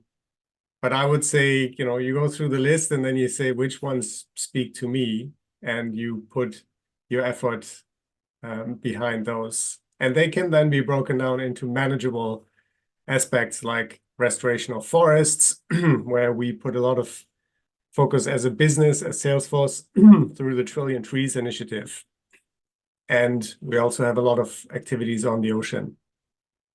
Right. And so, as we closely follow up with your profile, we see all the wonderful work that you do with respect to the goal climate action as well. And as that brings me to my next question, as you being the great man of nearly 2 decades of experience with the UNEP and as a board member on hashtag Generation Restoration, can you share with us and explicate how these youth initiatives that the UNEP takes up act as a catalyst in the sustainability revolution? And have they genuinely brought us closer to our restoration goal with respect to 2030? The youth engagement and youth empowerment are absolutely critical to build the political will. That is the most important thing we need for success, is political will for all the changes that we need to make, and for investments in new research and development and the transformations of our society. And political will can be built from expressing your opinion. This is where young people are usually very good, because they're very outspoken, very savvy with new communication tools, and usually very opinionated, which is all very useful. And therefore, making that heard is extremely important. I think on the 5th of June this year, World Environment Day, there's also a campaign on generation restoration that will launch, and UNEP has designed very useful assets. I hope you will share them with everybody who watches, on a social media challenge for generation restoration. And these things do matter. Everything, every step and every single action that we do matter. And even more than that, every thought we take matters. Every thought we think, because thoughts are our way of putting energy out there into the universe, and at the end of the day, materializing our thoughts through words, through actions, into concrete change. So it's not only that every action matters, every thought matters as well. Thank you, sir. Yeah, thank you, sir. You're a strong advocate for nature-based solutions. For audience our age, could you illuminate on these? And what are the misconceptions about it that needs to be addressed and highlighted? When we speak about nature-based solutions, we mean nature's ability to help us solve any challenge that we face. This can be climate change, but it can also be food security, water security, energy security. And if you take an example of coastal protection, which becomes very important in times of climate change, there was a large tsunami in the year 2004, now quite a long time ago, and it hit countries like Sri Lanka. And in areas where you had mangrove forests on the coast, the damage was much less than areas where you did not have mangroves. So this is one of nature's solutions for protecting houses and hotels and coastal infrastructure. It is a nature-based solution, and it's one that we can reestablish. We can plant mangroves and we can restore and conserve the remaining mangroves in the world. And at the same time, that nature-based solution will ensure that we have commercial fish stocks in the tropics in particular, because there's many tropical fish species that are commercially fished that spend their first weeks or months of their lives in mangroves. And thus, there's only with healthy mangroves that we have fish to eat, and people don't often make sort of those kinds of connections, how important ecology and nature is for our well-being. Right. And so, as we speak of nature-based solutions in the context of youth and its strong voice for expression, how do you think we can foster the essence of sustainable development and make sustainability the easier option in every case for today's luxury-driven generation? I think we can have both abundance in our life and live a sustainable lifestyle. It is, of course, first of all, important to differentiate between what we need as humans and what we want. Sometimes people want a lot more than they really need. And that goes back to a saying attributed to Gandhi: the world has enough for everybody's needs, but not enough for everybody's greed, right? This is the first step. But secondly, if I take the example of the place where I live, we put up solar panels here last year on our farm, and this has been a very sunny period now. So we have an abundance of clean electricity right now. There's no shortage of power for everything we need on the farm. So it's not always about restricting or sacrificing the way we live. It's about finding alternatives that are cleaner and greener and safer than the energy grid and generation that we currently have, for example. And this goes for other things as well, like food. We have definitely enough food on the planet that is produced for 9 or even 10 billion people that we expect to have on the planet by 2050. But it's about how and where that food is grown. You can do it either in an extractive and destructive way by depleting and degrading the soil, or you can grow agroforestry systems, for example, that are rebuilding the soil. And I'm very pleased in the state of Andhra Pradesh, for example, there's community-based natural farming systems now spreading very rapidly from village to village. And those systems not only produce more and more diverse and healthier food, but they also restore the soil. They draw more carbon into the soil. They prepare the community for climate change. They build resilience. They increase biodiversity. They increase water availability. So there are win-win-win options where we can live well and can live sustainably. Exactly. Thank you, sir. So, in your opinion, what are the most pressing environmental challenges we face today, and how can individuals contribute in addressing them? There are three major challenges we face. One is climate change, and that is quite well known now, luckily, especially amongst the young generation. The second is the loss of nature, or the loss of biodiversity. And the third is pollution. So these triple planetary crises is something that our generation and the coming generation need to address, and they're also interlinked. Nature, for example, can be a powerful tool to slow and adapt to climate change. Pollution, including pollution of the ocean with plastics, is caused or is a byproduct of the overuse of fossil fuels. So we can, again, take steps that address many of these challenges at the same time. Right, that's such a magnificent insight, sir. And now to ask you a question on more of a lighter note, as someone who calls himself a stubborn climate optimist, can you please elaborate on what the significance of optimism is towards protecting our planet and how I can be a climate optimist as well? Optimism is so important. And by the way, there's a podcast by Christiana Figueres and Tom Revett-Carnac, Outrageous Optimism, I think it is called, based on her book about global optimism. Optimism is so important because if you want to be successful with anything in life, you need to believe in its success. So that's optimism. That also goes for climate action and goes for sustainability. But there are two kinds of optimism.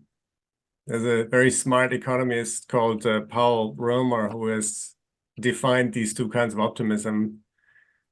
One is that of a child waiting for a Christmas present. You know, you just sit and wait and you think, you know, it'll be fine. I'll get a present. Exactly. That's at the moment no longer enough, because if we just sit around and wait for somebody else to save the planet, it might not happen. The second kind of optimism is what is called conditional optimism. It is comparable to when my kids were a bit younger and they said, you know, let's go and build a tree house.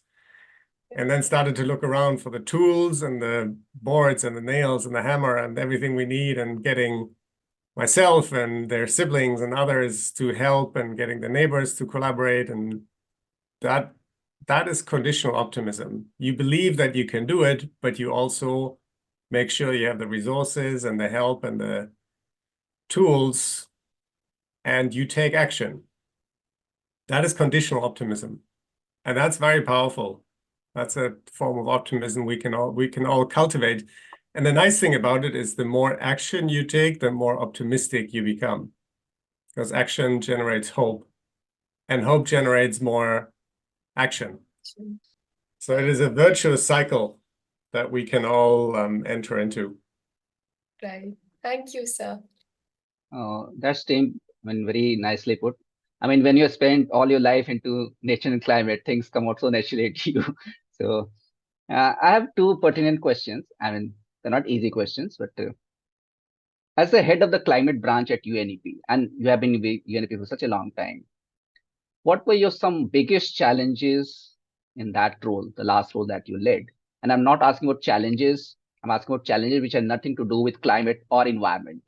I mean, if you can talk about it, that's nice. If you're not comfortable with that, it's perfectly fine. I believe the United Nations are one of the most important institutions we have on the planet. They are the only platform where the entire world's population, where our truly global civilization can meet and decide a way forward. That is very important and potentially very powerful. It is also very difficult because you need to get agreement from everybody, and people have very diverse views on issues, and often they are enemies. Think of the open conflicts we have now in the world and the wars that have erupted just in the past few years. So getting agreement on global issues has always been the most difficult thing to achieve, which is why an agreement like the UN Decade on Ecosystem Restoration, which has been agreed by all UN member states, there's a unanimously passed resolution to halt and reverse the degradation of ecosystems worldwide. These are very powerful moments and mandates that we can can take and work with. Similarly, there's the Paris Agreement on Climate Change from 2015. There's the new Global Biodiversity Framework from December 2022. And these global agreements can help us overcome the differences that there always are between nations, between peoples, between different beliefs, between different faiths. But at the end of the day, we also have a lot of commonalities. So the most difficult and at the same time the most exciting thing working for the UN is to generate that kind of consensus. That's good. And one more question, which I asked Sushan also last time. It's like powerful governments can be powerful threat to nature also, and vice versa. I mean, you've seen the examples. We've seen in Brazil, we have seen in whatever happens in Russia and Ukraine, currently seen in the Middle East. They can do away with decades of very good work on ground in no time. So what's your view on that? So electing the right leaders is immensely important. And especially in India with an upcoming election, but also many other places, there's over 60% of the world's population that votes this year. It's more than any other time in human history. That is so important because I'll give you one example. The new government in Brazil, when President Lula took office last year, and from then until now, in just over a year, they've reduced the deforestation rate in the Brazilian Amazon by more than 50%. So just changing the government made that change possible. And that change is so important for all of humanity because of the climate importance of the Amazon, because it's such an important harbor of biodiversity. So choosing the right leaders and voting for the right leaders is very important. I think you're probably both still too young to vote, but you can still influence your parents and your grandparents and your aunts and uncles and siblings or others who can vote, and make sure they know what you think, because for them, it is important to make sure they vote for the right people who can ensure a sustainable future for all of us, including for the next generation. And coincidentally, this year, when our event starts on 4th June, 12 o'clock, almost a new government will be at the center in India, because the counting begins in the morning, and by 12 o'clock, you have the clear picture who is going to form the government. So it's a very tricky day that day. Also, Tim, I mean, it may not be entirely true, but climate conferences always find fancy venues, fancy resolutions. And do you think we have started getting some fancy outcomes also? It's still a long way to go. So the last climate conference I attended in Dubai is COP28 in November last year. Actually, the majority of people who were there to discuss solutions and not to negotiate. By far more people came to Dubai and met to find the next climate investment they were considering, or collaborate with climate technologies, or to learn about what other governments are doing in other parts of the world, because we've decided that we need to fix this problem. That's been globally agreed. There's a universal agreement with the Paris Accords, and now we have to implement it. So yes, I think we're starting to see more of a shift towards solutions, towards technology like AI, like technology that can help us map and accelerate climate action. And with that, there's of course a shift of investments and a shift of what we call ecopreneurs, people who go into business and they make it their life's mission, not only to earn a living, but to address problems like climate change. And there's more and more of these ecopreneurs, especially young people who go into business and they start businesses to have a purpose in life. So yes, I think there are definitely more solutions we're starting to see come out of the margins of these international meetings. Okay, that's very optimistic, as usual of you. And I will also summarize what we have been able to do in last 5 years. And when we started, it was the offset of Corona because we couldn't have physical conferences. But we did have a physical conference in cooperation with Pop Movement, which is based in USA. And it was started by Nobel Peace Prize winner, Dr. Rajen Pashori, and his son now leads it. So what we decided that we are going to focus on youth, and as I tell the students also, because we have connection with youth, I'm a school principal as well. So we keep on telling them you can't do something separate, but whatever you do in life, doesn't matter whether you go to whichever profession you go to, whichever entrepreneurs you choose, you make it a part of your life. And that's the only way things can change and move very quickly. And I must thank UNEP because from the very first event, when we started, when almost nothing was known about the event, we had David Jensen. Then next year, I mean, we were happy to have you. We are very grateful, then Sushan, because when these kids interact with you, I know last year when these kids were the first time interacting, their life has changed. There are 30 odd students in the ECNO club, and their parents also, they think there is something that we can do. This can be followed as a career also. That is our win-win situation. That's why we keep on reaching to people like you and people like from various organizations, because when the kids get to interact with somebody who has devoted entire life, they are at the top of some organizations like UNAP or something like that, and they have a face-to-face conversation, it does make a great impact. So I thank you so much, Tim, and I will be troubling you again until 2030 at least, because that was the initial contact when we started in 2021. And I thank Barminder Mai also. Both are currently on summer vacation. They have taken time off. They're preparing questions and getting ready for your interviews. And they'll be doing some more also with different personalities. So thank you so much. Anything that you want to say, Barminder, quickly enough, because we have 1 minute left. Mahi, and then I'll let Tim have a closing statement, and then Right. Sir, we are eternally grateful to you for sharing wisdom with us and today having altered not only our realm of conscious thinking, but also our subconscious minds, because now this optimism and the very essence of being an environmentalist has truly been embedded into our subconscious minds as the future of the world. Thank you, sir. Mahi, 30 seconds. Yeah. Thank you so much, sir, for sharing some of your pearls of wisdom with us. And we're really grateful to have you with us today. Thank you. Thank you so much. It was a pleasure to be here, and please keep doing what you do and spread this also to your peers and other students, because it's so important that you are engaged and that we work together. It's not only the responsibility of the next generation, but also of this present generation that is in leadership positions to make the world a better place. But we have to collaborate and work together on it. Thank you, Tim. We recently got hold of the New Delhi government, and we planted about 2,000 trees in a very central place in Delhi, city like Delhi, because it was used to be a reservoir, and now because of new trees over there. So we hope things like small climate actions with the young students, it will be a great success. I will send you an email asking for me to connect with the girl that generated this hashtag generation tag. Because first year I remember we had Jordan Sanchez live with us also, who composed the UNEP theme song. So it's great to have these young personalities interacting with the even younger personalities. So thank you so much. I'll be in touch with you. And once more, let's hope everything turns green. It will. Thank you. Bye-bye.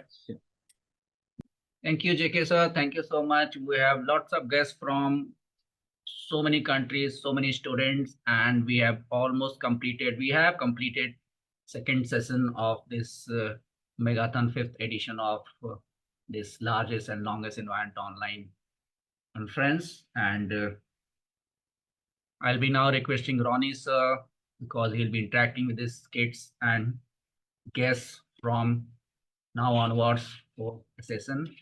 We are expecting around 6:30 Indian time, Eric Solem, who's also our patron. He is the 6th and former United Environment Executive Director and Under Secretary General to the United Nations.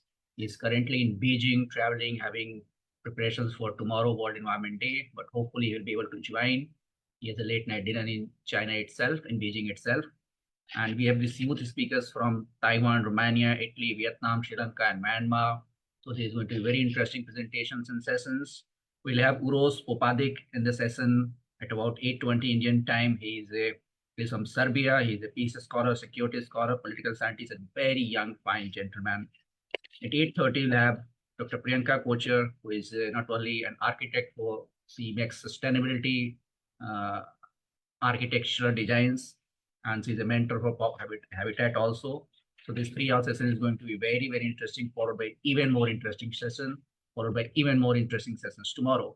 So I welcome Ronnie. Ronnie, good day. I know you have a hard day at school also. Then you are back here trying to do this session.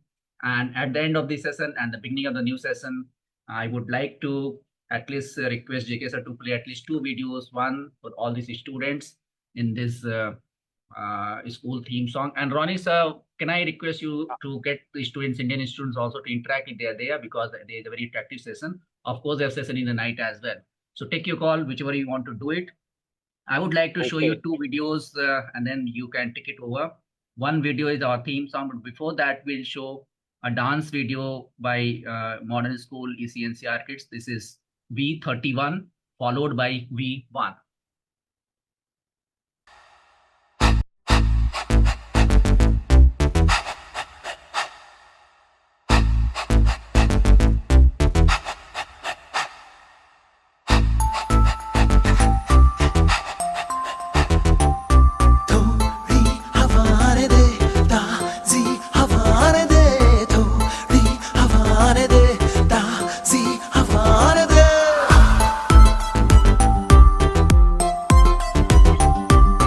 काला काला आसमां है, बादल भी मैला है, घुटता है दम यहाँ जो धुआं धुआं फैला है।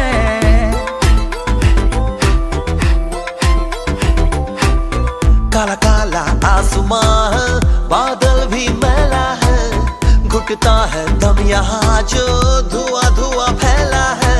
फैक्ट्री हो, केमिकल हो, चूल्हा हो या कार हो, पोल्यूशन की मार से बच्चे क्यों बीमार हो।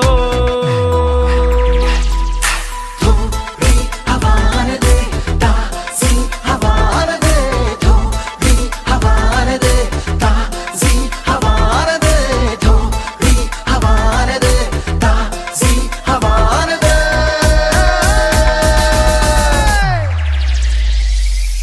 क्यों तू यहाँ वहाँ कचरा जलाता है, मौत का काला बादल आसमां में छाता है, धुआं फैला के तू खुशियां मनाता है, फसलें कटी खेतों में आग क्यों लगाता है।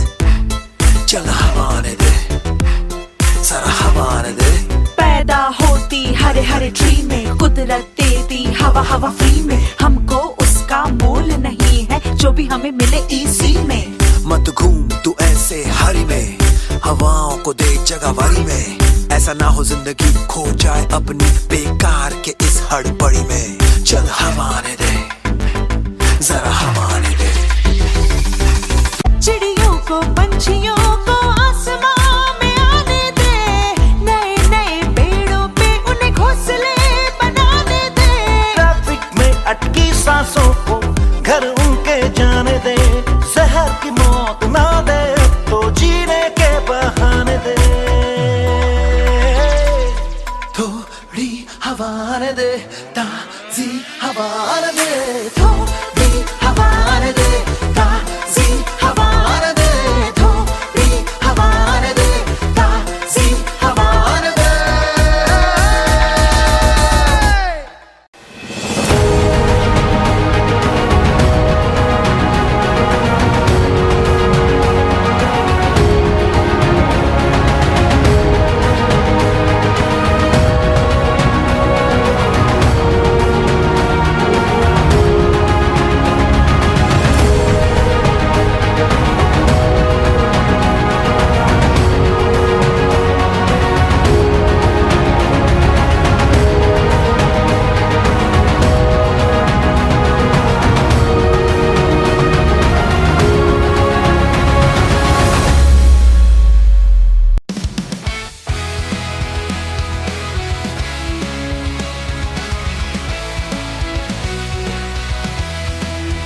In a world so big, we often feel small, but together we can make a difference, standing tall.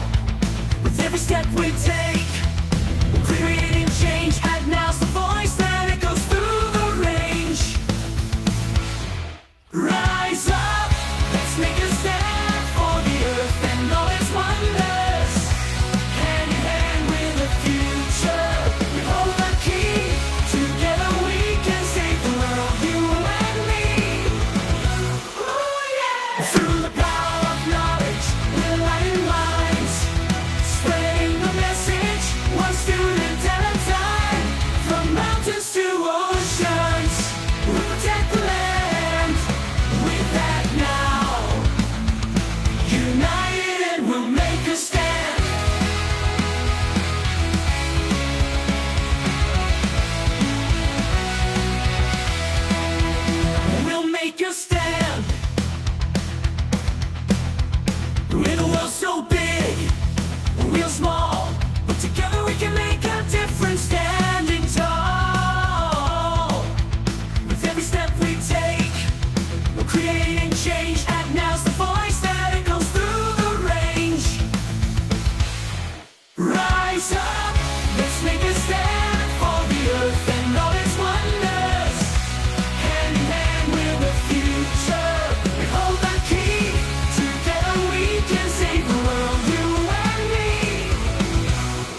so big, real small, but together we can make a difference. Stand